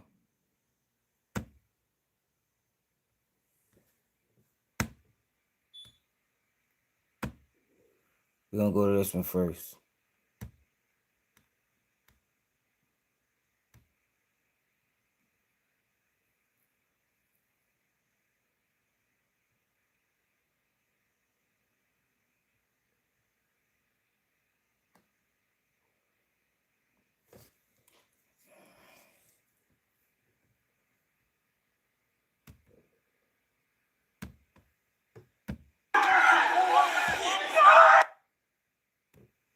This video 8 minutes long. They just killed that lady right there in that car, y'all. Hopefully I don't show her. Killed that lady in that car. Somebody come get their people. I'm gonna show all the videos. I got better videos than that. I don't want to see her on the ground, man. Let's not show that.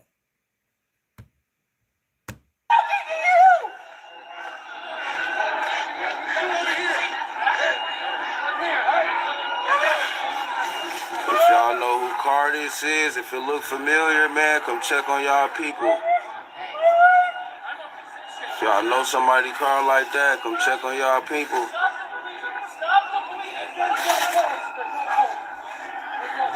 There's a dog leash in the back. Can someone get it for me, please?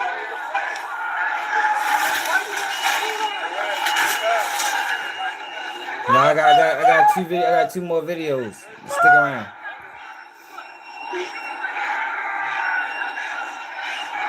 Y'all know who car this is? Tell them to come check on their people. It was. I agree. Somebody that's medically trained is pronouncing this woman dead.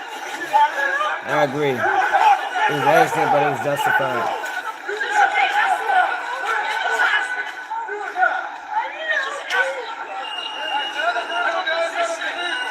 Yeah, I think so. It was an accident, but it was justified, y'all. I just want to show y'all how chaotic the scene was.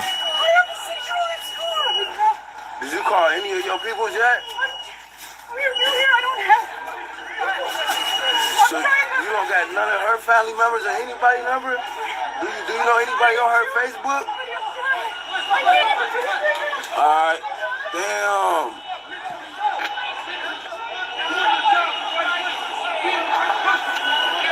Oh my shaking? Gosh, this is horrible, y'all.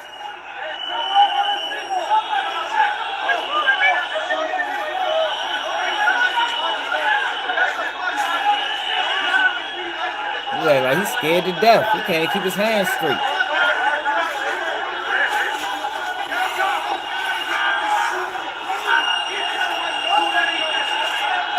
Alright, this video is crazy. Like, you almost got bad hands. Oh nah, she on the ground right there. I ain't trying to see her on the ground. You can move her?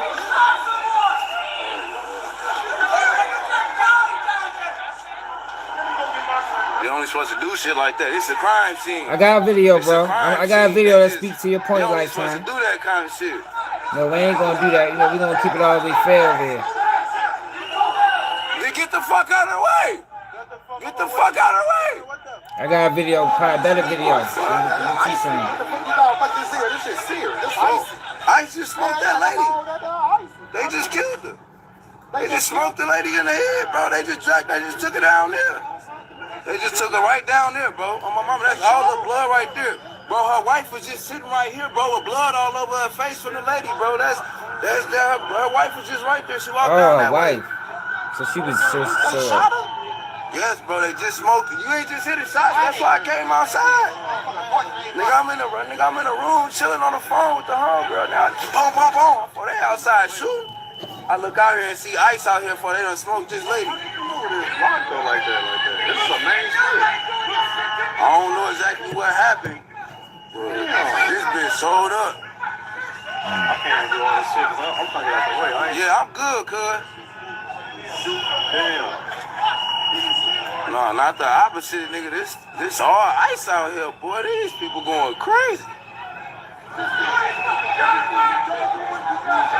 Anybody who watching, man, they just smoked this lady, man, and took her body out and took her body all the way down there to the other end of the corner.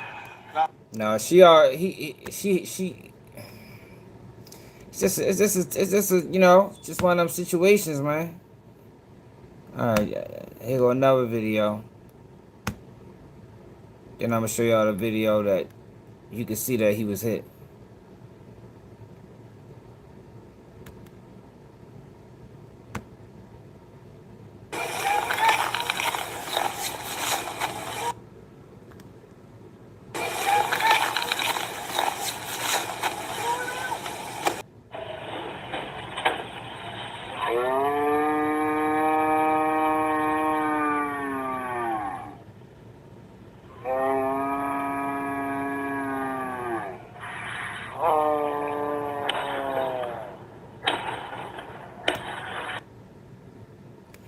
Alright, so this the other video right here. So this is the more this video you can see that he was actually hit.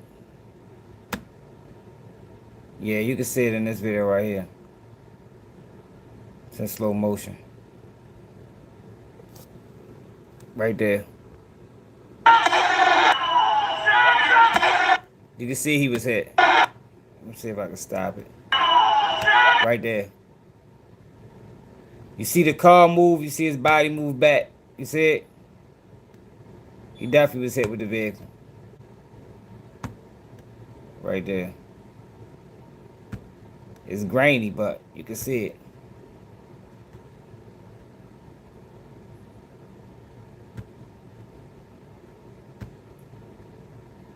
Nah, what you mean it's a bad? You can't see he was hit? Look at it again. Look. The car moved him. The car moved him.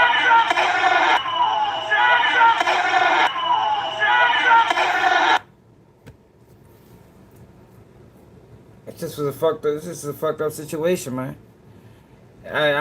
He was hit. He was hit. We ain't gonna do that. Now he wasn't like, you know, when you tell somebody y'all was hit by a car, or I seen somebody get hit by a car, you won't be speaking to something like this. Yeah, I say he was pushed.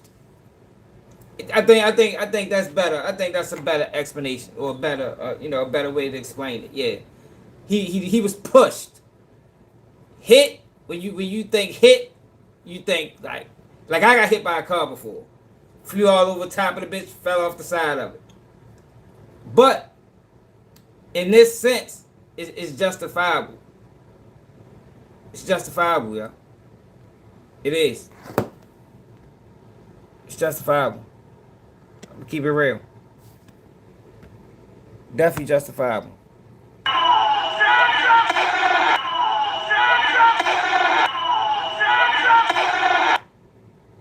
It is, man. He got hit by the car. Well, he got pushed by the car, man. It's justifiable, man. It is sad, and it's unfortunate. It just is, you know. Now, I don't think her intent. I don't think her intent was to hit him. No, hell no, that wasn't her intent. But that's what happened. You know, that's what happened.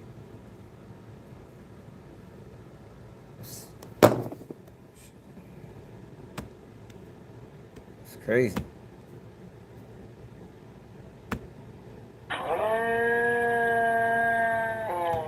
What did you do?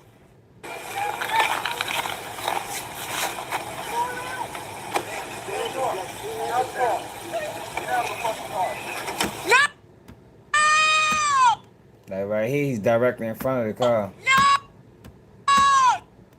He got hit. Right here, he's hit. Well, he's pushed.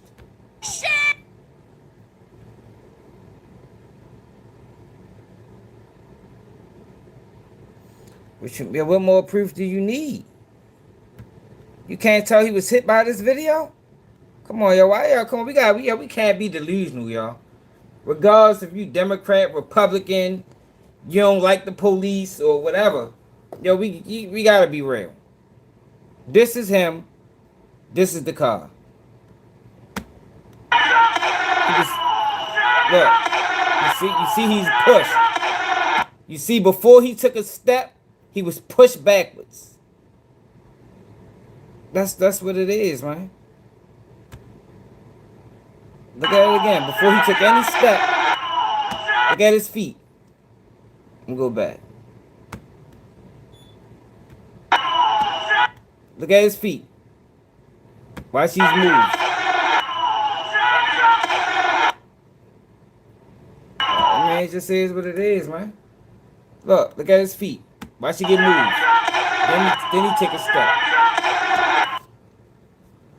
I mean, even if she was evading, you know, that don't give him the right to kill her. But in the split-second decision, you can't wait to figure out what she's doing, you know? Of course she was evading. Of course she was trying to get away. Of course she wasn't trying to hit him. But you can't take that, you know, you can't take that risk. You don't want to be getting dragged 2 feet before you realize, like, oh shit, she tried to hit me. You can't really take that. You can't do that, man. You can't do it. It's a bad decision, man. She made a bad decision. And ICE, police, they all the same. They do not have the same authority to So what authority do ICE have? What's the authority of the ICE agent? Can ICE agents shoot people?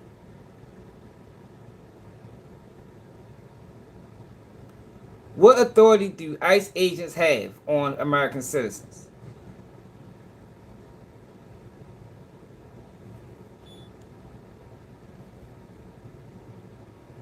They are federal law enforcement officers with primary authority relates to enforcing immigration laws against non-U.S. citizens. When interacting with American citizens, ICE agents' authority is largely the same as that of other federal law enforcement, operating within the constraints of U.S. Constitution, particularly the Fourth Amendment. That shit ain't no different, man. Yeah, they got the same authority, man. They got the same authority. So they're gonna be but this is not gonna. So if their job was to go to Minnesota and calm things down, then they failed. Cause this is not gonna calm down anything. This is not calming down anything, y'all. This is gonna heighten the tension that was already there. So they still failed the main objective.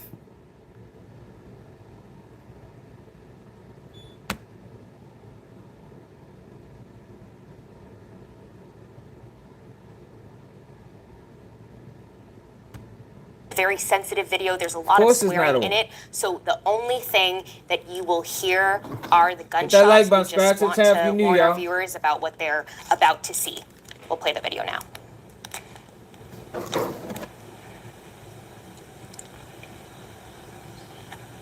we kill audio? Good. That's on purpose. Because there's all kinds of swearing. Right. All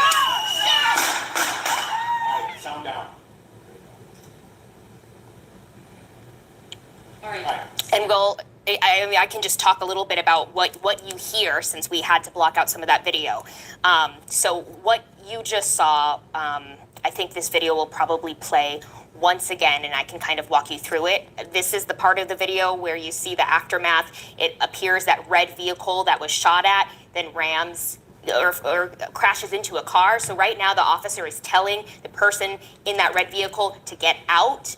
There's lots of people yelling. That car then backs up and then drives past those officers. You heard those shots there, and it appears I don't even know what was the commands. Like I heard somebody say it was multiple commands given, but I ain't really heard no commands given. Unless I missed something. Why was they stopping her? So what the fuck happened, y'all? Like what? Why was she just sitting here? Like, do anybody have any of that information? Why was she just sitting in the middle of the street? Do anybody know that? Have they even got to that point yet? She was blocking traffic. I mean, is that verified, or that's just your assumption? I mean, she seems to be blocking traffic, but what was she actually doing?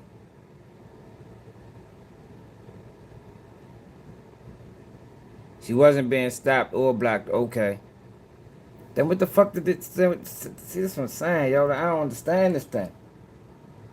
I don't understand it. Now I'm confused.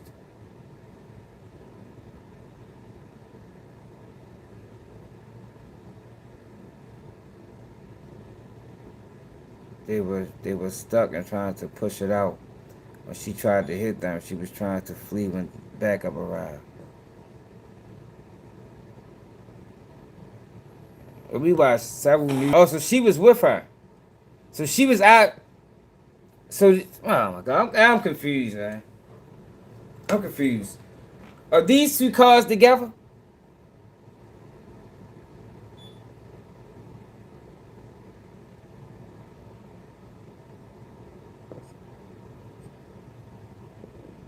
Because I think that matters. The reason for her being stopped, I think matters. Or reason for her being sitting right here matters to the overall, you know, the overall, his overall decision making and why he decided that he had to shoot. Because if she wasn't being detained or anything like that, what the fuck? Why was they telling her to stop?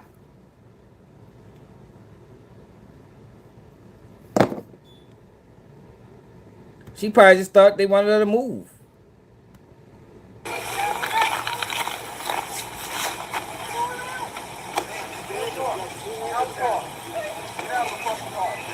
No! Shit! Yo, why would he just walk up and grab her door like that, too? You know, I think this could have been avoided. You know, she could have did some things differently. These officers could have done some things differently. Like, so how the fuck you just jump out and just grab a person's door? Hey, look at this, y'all. Alright, stop. Grab the car, grab the car. And he just on some straight renegade RoboCop training day, Denzel Washington shit. And just walked straight over there and just grabbed her door.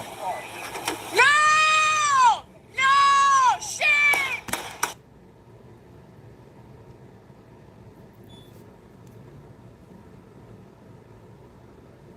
Shit, man, we done watched hella videos. Yo, we need an update. We need to know what was going on previously. You know, before the shooting. What was going on?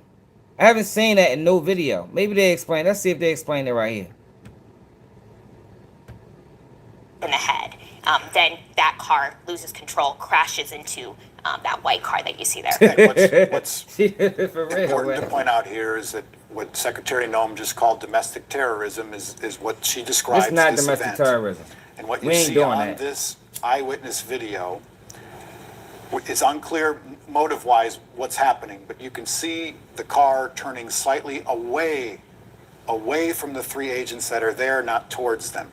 I'm not trying to tell you what the person was thinking behind the wheel. I'm telling you what we see in the video.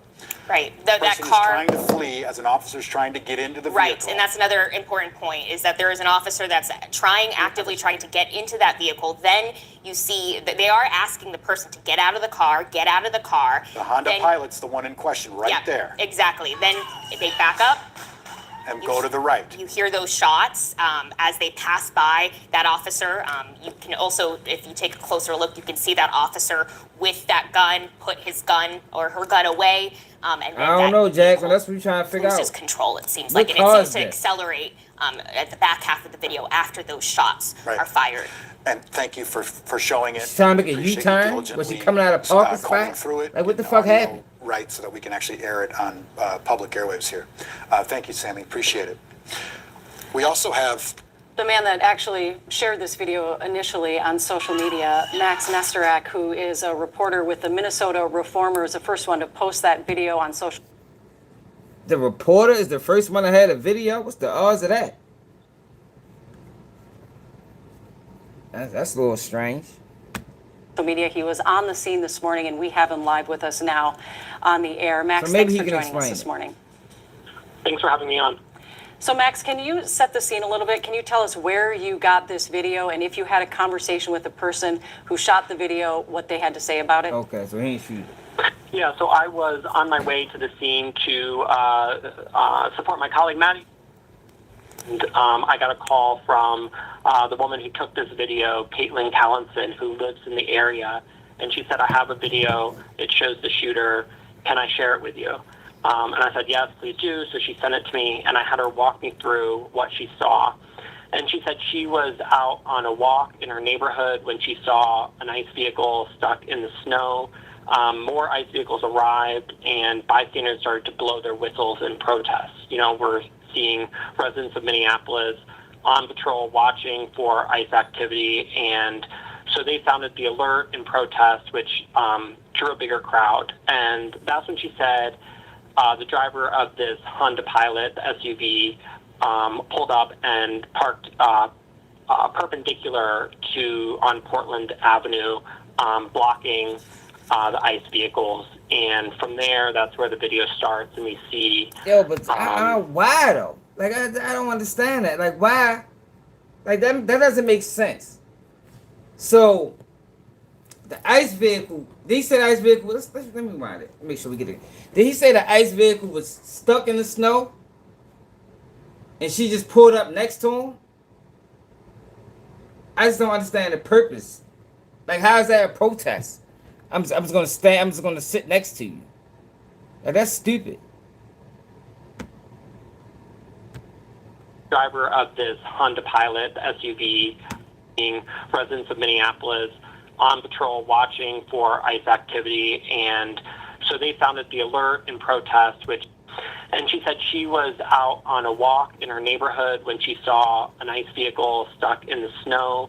More ICE vehicles arrived, and that car ain't look like it was stuck in no motherfucking snow. Hold on. Stuck in the snow. That bitch ain't stuck in no motherfucking snow, man. This the ICE vehicle they saying is stuck in the snow.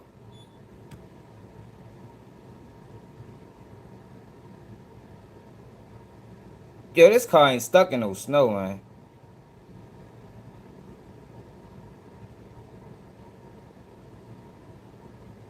This ICE stuck in ice. And that's what they're alleging. If this car was stuck, this car had to been stuck.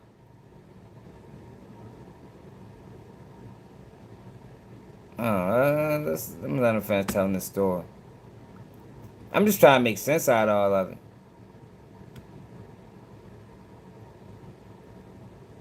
Yeah, you see what I'm saying? Salon, that don't really make sense. That don't make sense at all. Right, ice shouldn't be able to get stuck in ice anyway. No, that don't make sense either. Yeah, but it don't make sense for a Honda Pilot to be stuck in snow. In the Yukon isn't.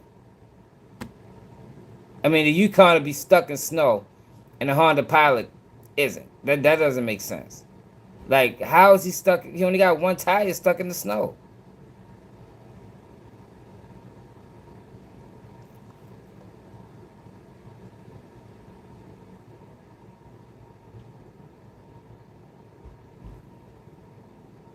Yeah, I don't know, y'all. I ain't buying that story, y'all. I can't. I don't understand that. It just doesn't make sense. I'm gonna let him play. Have a video. It shows the shooter. Can I share it with you? And I said, yes, please do. So she sent it to me, and I had her walk me through what she saw. And she said she was out on a walk in her neighborhood when she saw an ICE vehicle stuck in the snow. More ICE vehicles arrived, and bystanders started to blow their whistles in protest. You know, we're seeing residents of Minneapolis on patrol watching for ICE activity. You know, because everybody want to make things political. You know, we don't do that over here. I think both sides work together. I think politics is very divisive, and picking a side is a losing formula. You know, nobody wins when you pick a side because they both working against the people. Sounded the alert in protest, which drew a bigger crowd. And that's when she said the driver of this Honda Pilot SUV pulled up and where the whole video at? Perpendicular on Portland Avenue, blocking the ICE vehicles. And from there, that's where the video starts, and we see officers approaching the driver's side door, telling the person to get out. The person trying to hitting the gas, beginning to leave, and then the shots fired. I asked her if she had armed, could she see a weapon, and she told me no. What she saw was the driver had her window down, but then rolled it up as she was trying to follow orders to leave. I also asked if she had seen a immigration enforcement action taking place. Did they arrest anybody? Was anybody detained? She said no, there didn't appear to be a target in this operation. There was just, neighborhood outrage at the presence of ICE vehicles. And that's what drew people onto the streets. So the person you spoke with, the witness, said that the impetus of this entire situation was that an ICE vehicle was stuck in the snow? That was my intention. That was my understanding, is that, you know, this ICE vehicle stuck in the snow. There's other vehicles that come up to support, and I think that's what we heard from a federal official, and then these neighborhood residents began to sound whistles, right? Drawing bigger crowds. And Max, do you know if there was anybody else in the car? The mayor seemed to think, or the chief, that she was in the car alone at the time. Did your witness confirm that? That's my understanding as well. I've not heard about another passenger. The other thing that Caitlin Callinson, the woman who took the video, told me is that you know, there's just a lot of chaos afterwards, and of course you can see that from the video, but that ambulance and fire trucks struggled to get through because of the ICE vehicles in the road, so first responders had to walk around on foot to try to administer first aid. But given the close range of the shots, it was unclear what if anything, those first responders could do. We did hear from the chief that she was shot in the head, and you can see those agents are right next to her car, so that would have been close range. The one other rumor that we're hearing is that there was a man who tried to approach the vehicle saying he was a doctor and asking if he could render aid, and that he was turned away. Did she have any insight on that? No, but my colleague, Maddie McVan, talked to another witness who did say that there was a person who identified themselves as a physician, was hoping to get through to be a help, and was turned away. The witness who shot this video, what did they say they heard at the time leading up to the shooting? Because context is incredibly important right here. How long was she there blocking Portland, which is a one-way street? And what do you remember what the witness told you, what perhaps the agents were saying? Hold on, y'all. I gotta go back. Yo, did y'all hear anything different? My bad, y'all. I gotta go back because I ain't hear none of it. This is important. I also asked if she had seen it trying to hitting the gas, beginning to leave, and then the shots fired. I asked her if she sent it to me, and I had her walk me through the woman who took this video, Caitlin Callinson, who lives in the area. And she said, I have a video. It shows the shooter. Can I share it with you? And I said, yes, please do. So she sent it to me, and I had her walk me through what she saw. And she said she was out on a walk in her neighborhood when she saw an ICE vehicle stuck in the snow. More ICE vehicles arrived, and bystanders started to blow their whistles in protest. You know, we're seeing residents of Minneapolis on patrol watching for ICE activity, and so they sounded the alert in protest, which drew a bigger crowd. And that's when she said the driver of this Honda Pilot, the SUV, pulled up and parked perpendicular on Portland Avenue, blocking the ICE vehicles. And from there, that's where the video starts, and we see officers approaching the driver's side door, telling the person to get out, the person trying to, hitting the gas, beginning to leave, and then the shots fired. I asked her if she had armed, could she see a weapon, and she told me no.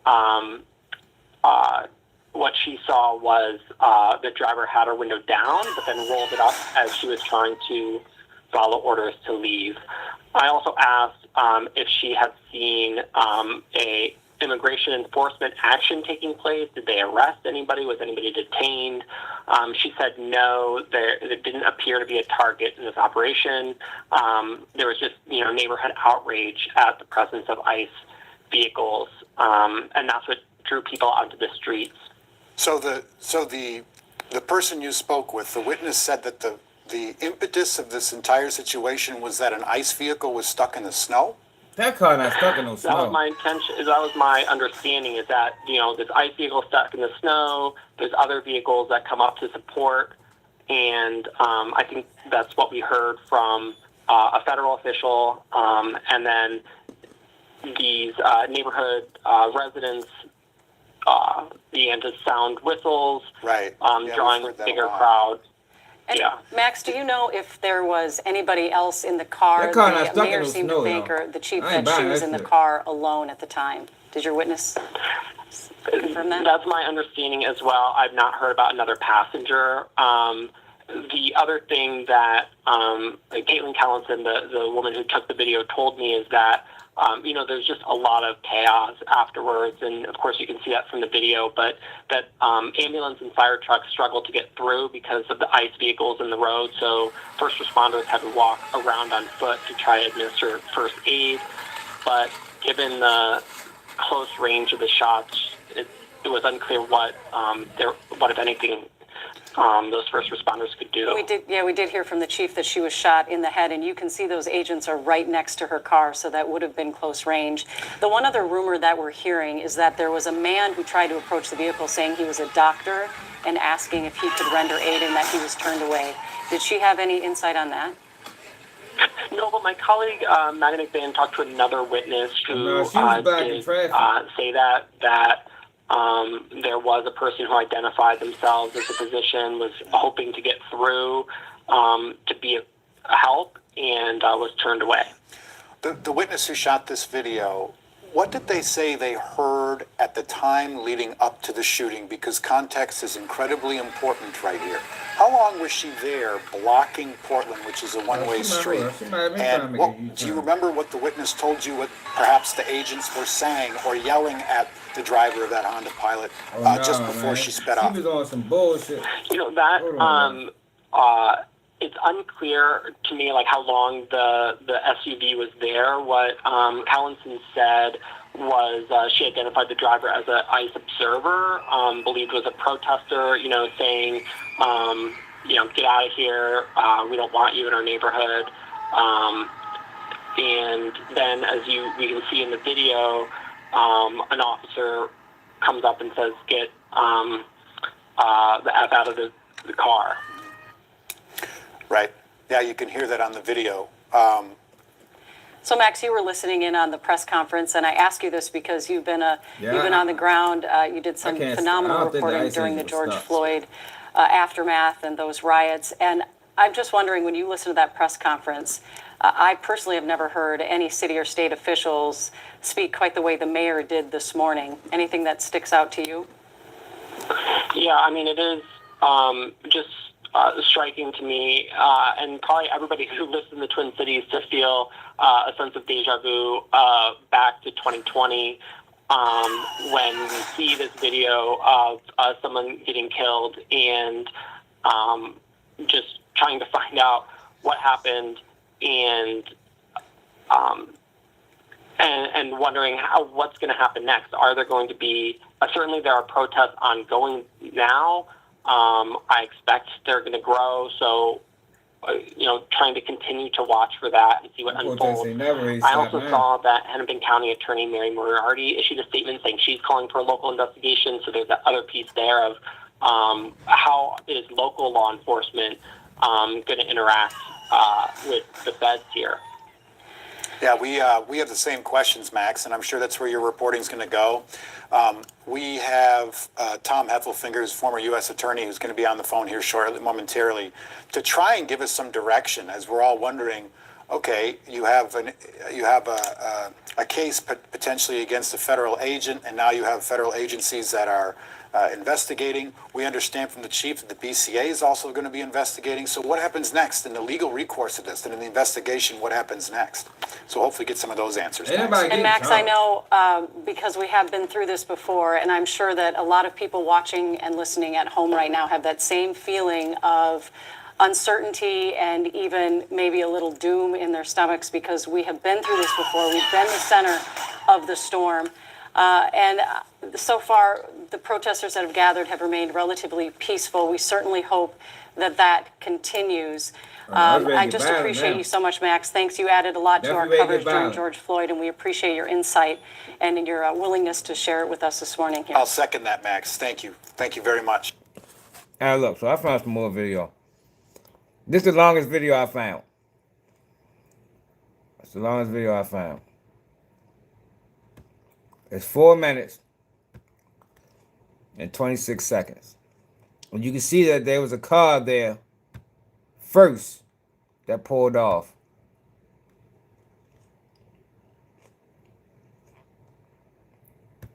No, so this the another where you can see the officer was hit.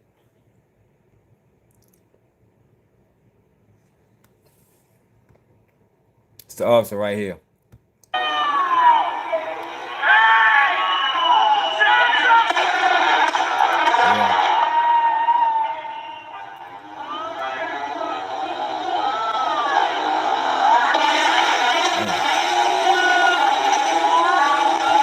They gotta at least pay for that car that they got hit. So you can see the officer was hit.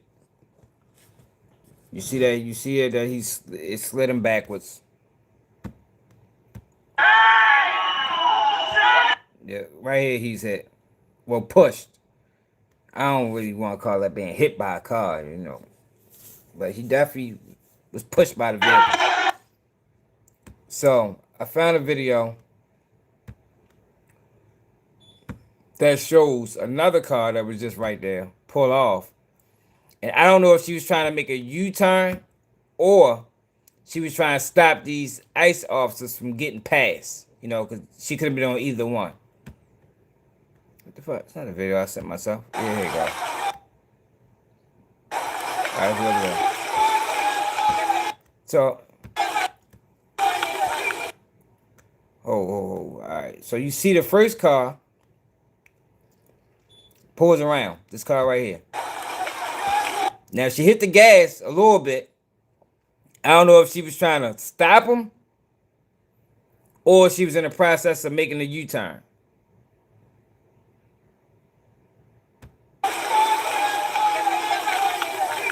Now she stopped.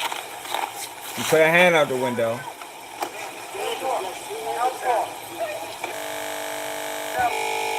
What the hell?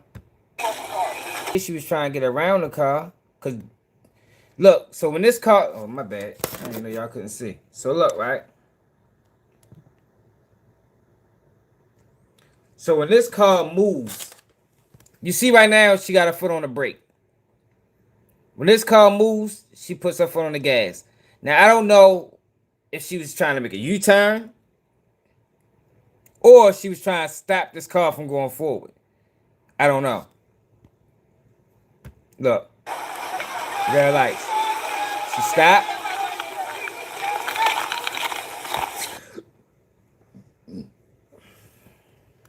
Then she put her hand out. It looked like she was waving the car to go past. Look.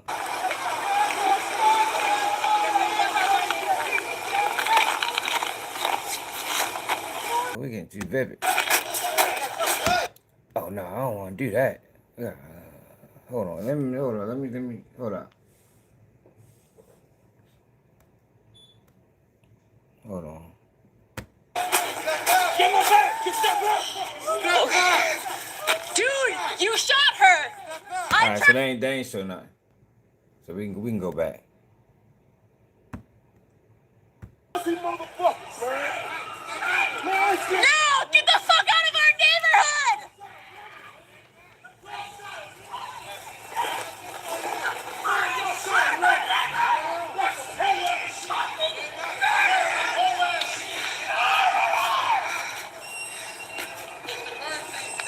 Yeah, it's a fucking crime! We fucking know it! We're here!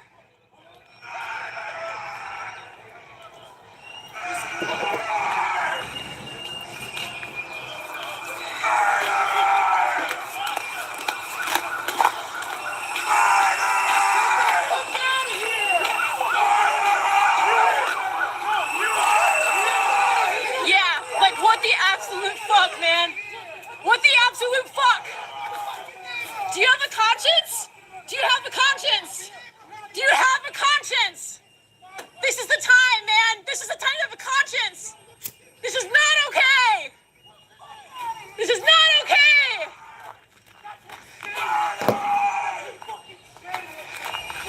Get a fucking conscience. Can you look at me and tell me you're doing the right thing? Get the fuck out of here, You didn't fire any weapon. What did you people do, man? In the head. In the head. How she know she was shot in the head though? You. Look at me. You can't even. Watch out, man. Watch out. Why don't you look at me? I thought you could do it. You're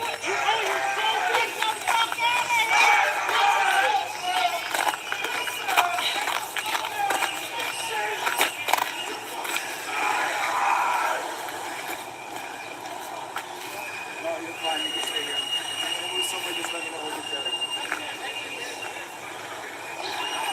You okay, mommy?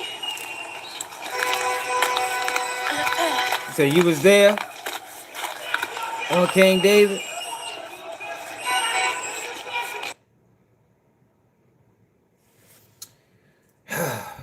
Let's see what's the update. Cause we ain't found no videos like that happened within the last 20 minutes.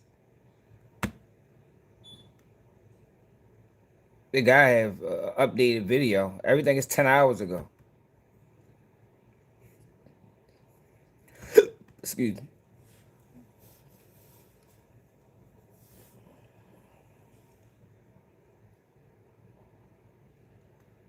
Like, there's no updated videos. Like, no news source reported on it within the last 6 hours. Says she was shot and let me leave.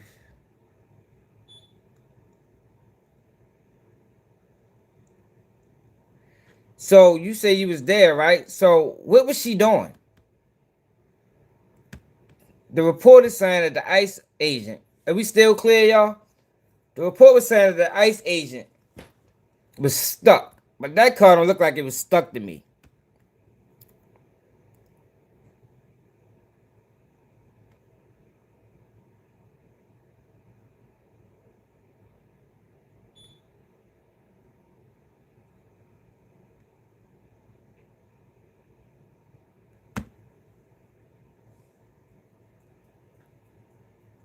So she was trying to leave. But why was she even sitting right there?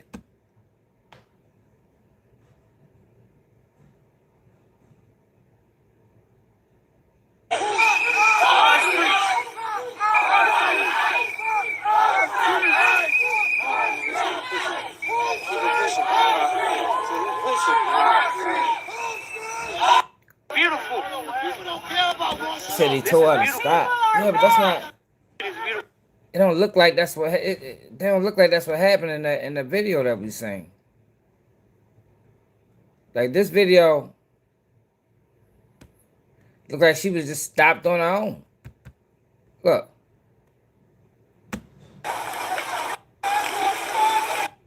Yeah. Man, I don't think they told her to stop.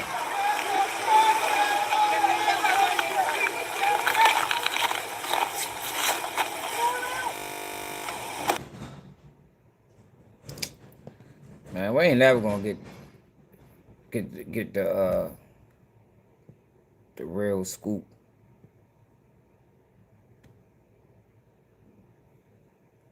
I don't know about that on King David.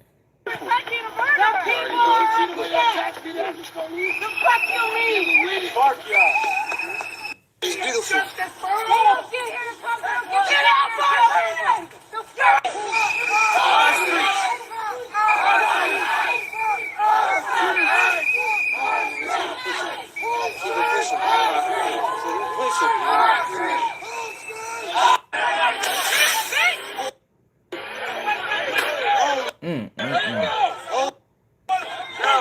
Stop, chill.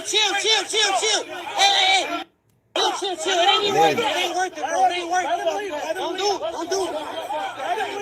It ain't going down. What the fuck is all this about? It ain't worth it. Come on. Keep pushing. Go. Keep pushing. This is Black Lives Matter. This is Black Lives Matter in Antifa, y'all. That's who this is, y'all. Yeah, these are paid. I don't know if the lady that got killed was. Yeah, but these are paid protesters.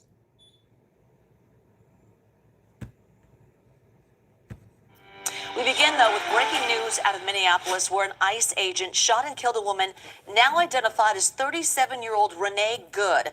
According to Minnesota U.S. Senator Tina Smith, she was a U.S. citizen. City leaders say she was not a target for an ICE-related arrest. Now, there is video. It was taken by a bystander. It captures the moment an officer fired at Good inside her car. No! No! Shame! Shame! I think this is mighty strange that this is happening in Minnesota. Just like George Floyd kicked off in Minnesota. Strange as a motherfucker, y'all. I'm telling you. Woman in her car, they try to open she her live next door, to, she next door backs to you? up, and we do have new pictures of the aftermath of the shooting. So you can see a bullet hole in the front windshield of the red SUV, which had crashed into a pole after the shooting. Pictures show the driver's side headrest and seat. So crowds of protesters flooded the scene after this shooting, clashing with federal agents. Officers set off chemical spray. They pulled people to the ground. You can actually see one protester throw a snowball at an officer.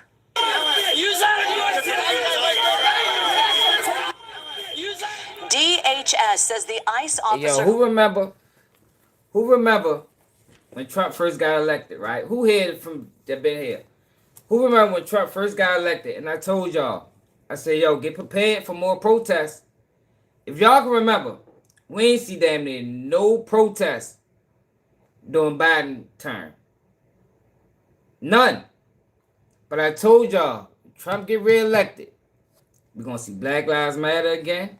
We're going to see Antifa again. We're going to see protests again. You remember, now I said, you remember that? And that's what we've been getting the whole time, yo.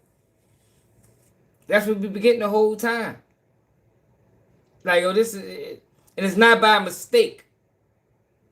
Yo, these protesters are antagonists. That's what they are. Now, I don't know if that woman was, the woman that lost her life, but what happens is people see these staged protests and they attach themselves to it, not realizing that, yo, you been manipulated. You been preyed on. You know, all this is political. You been preyed on, man. Like I said, I don't know if she have any type of affiliation to any of these groups, but a lot of these people don't live in Minnesota. You feel me? A lot of these people don't live in Minnesota. They're being paid, they're being financed, and they fuck around being driven there or flown by a plane. Like, all this is paid, it's orchestrated. And it's fucked up, yo, that innocent people that believes in these ideologies or these theories or whatever message or agenda that these groups are trying to push, they go there not fully really understanding what they're being a part of. And sometimes they get caught in the mix.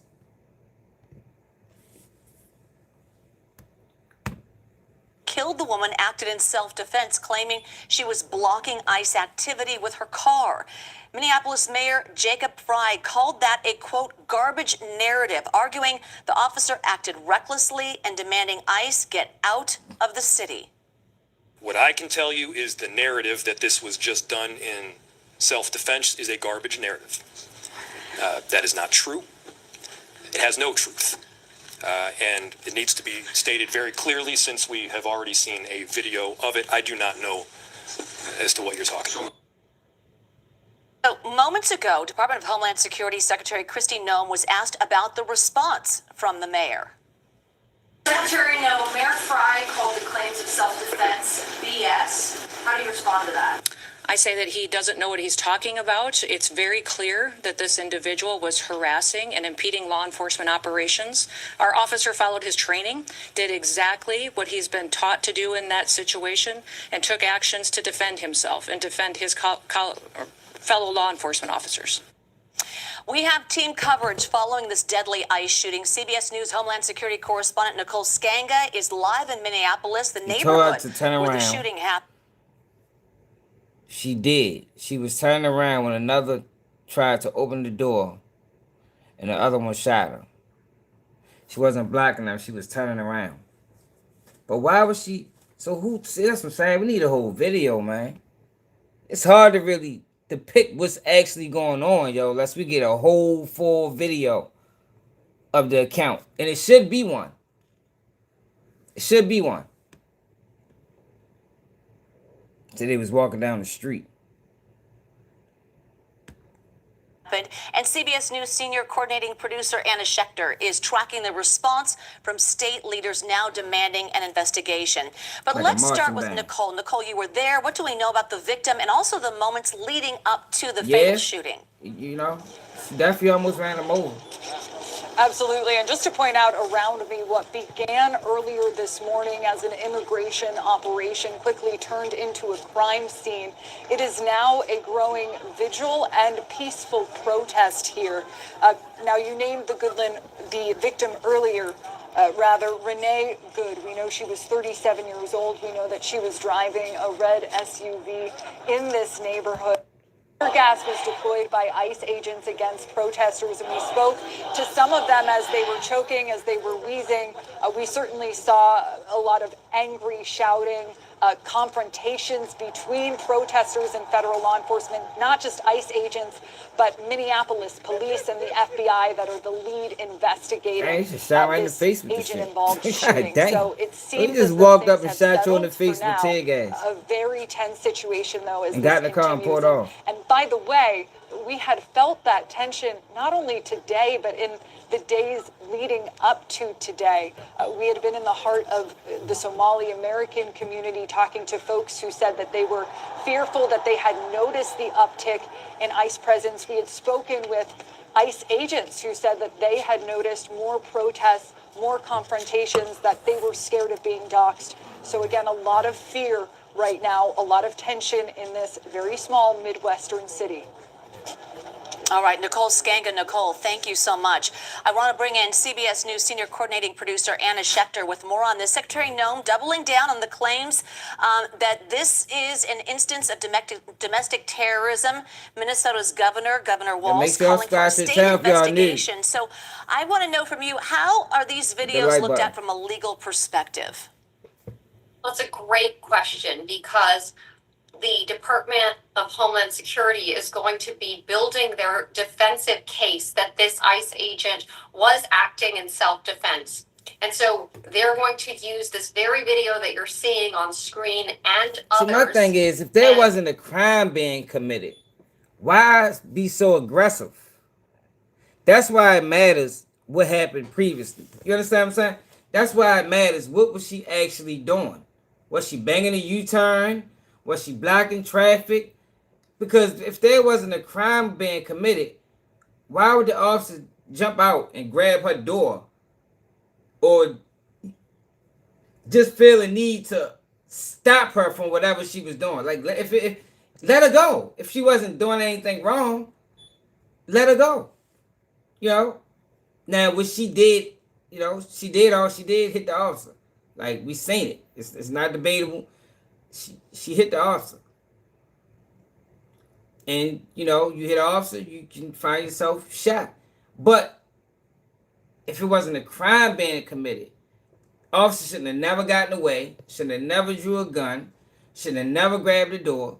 I just think that we need real. See, on King David keeps saying she was turning around. Make their case that the ICE agent felt his own life and the lives of his fellow agents were threatened. Meanwhile, I imagine that there are going to be civil lawsuits filed. Wow, see, but let's see. All right, King David, you seeing this video? This video right here shows another car. It shows this car pull off, right? She hit her gas when this car was trying to pull off. Look. She hit her gas and stopped. Now, that can be presented as if she was trying to block this car.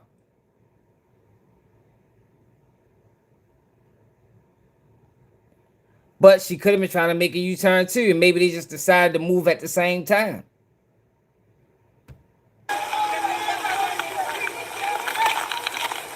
So they just stopped, I guess, assuming that she's trying to obstruct traffic.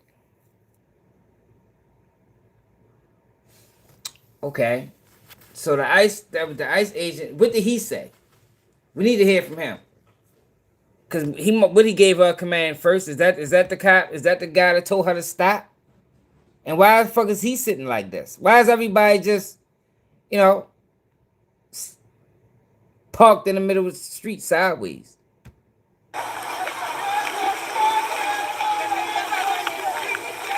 Why didn't that officer feel the need to show aggression? Like, it's just a lot of questions, man. It's a lot of questions. I have a lot of questions.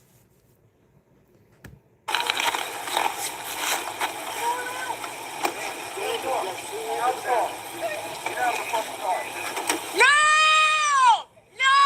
Shit! Yeah, I don't get it.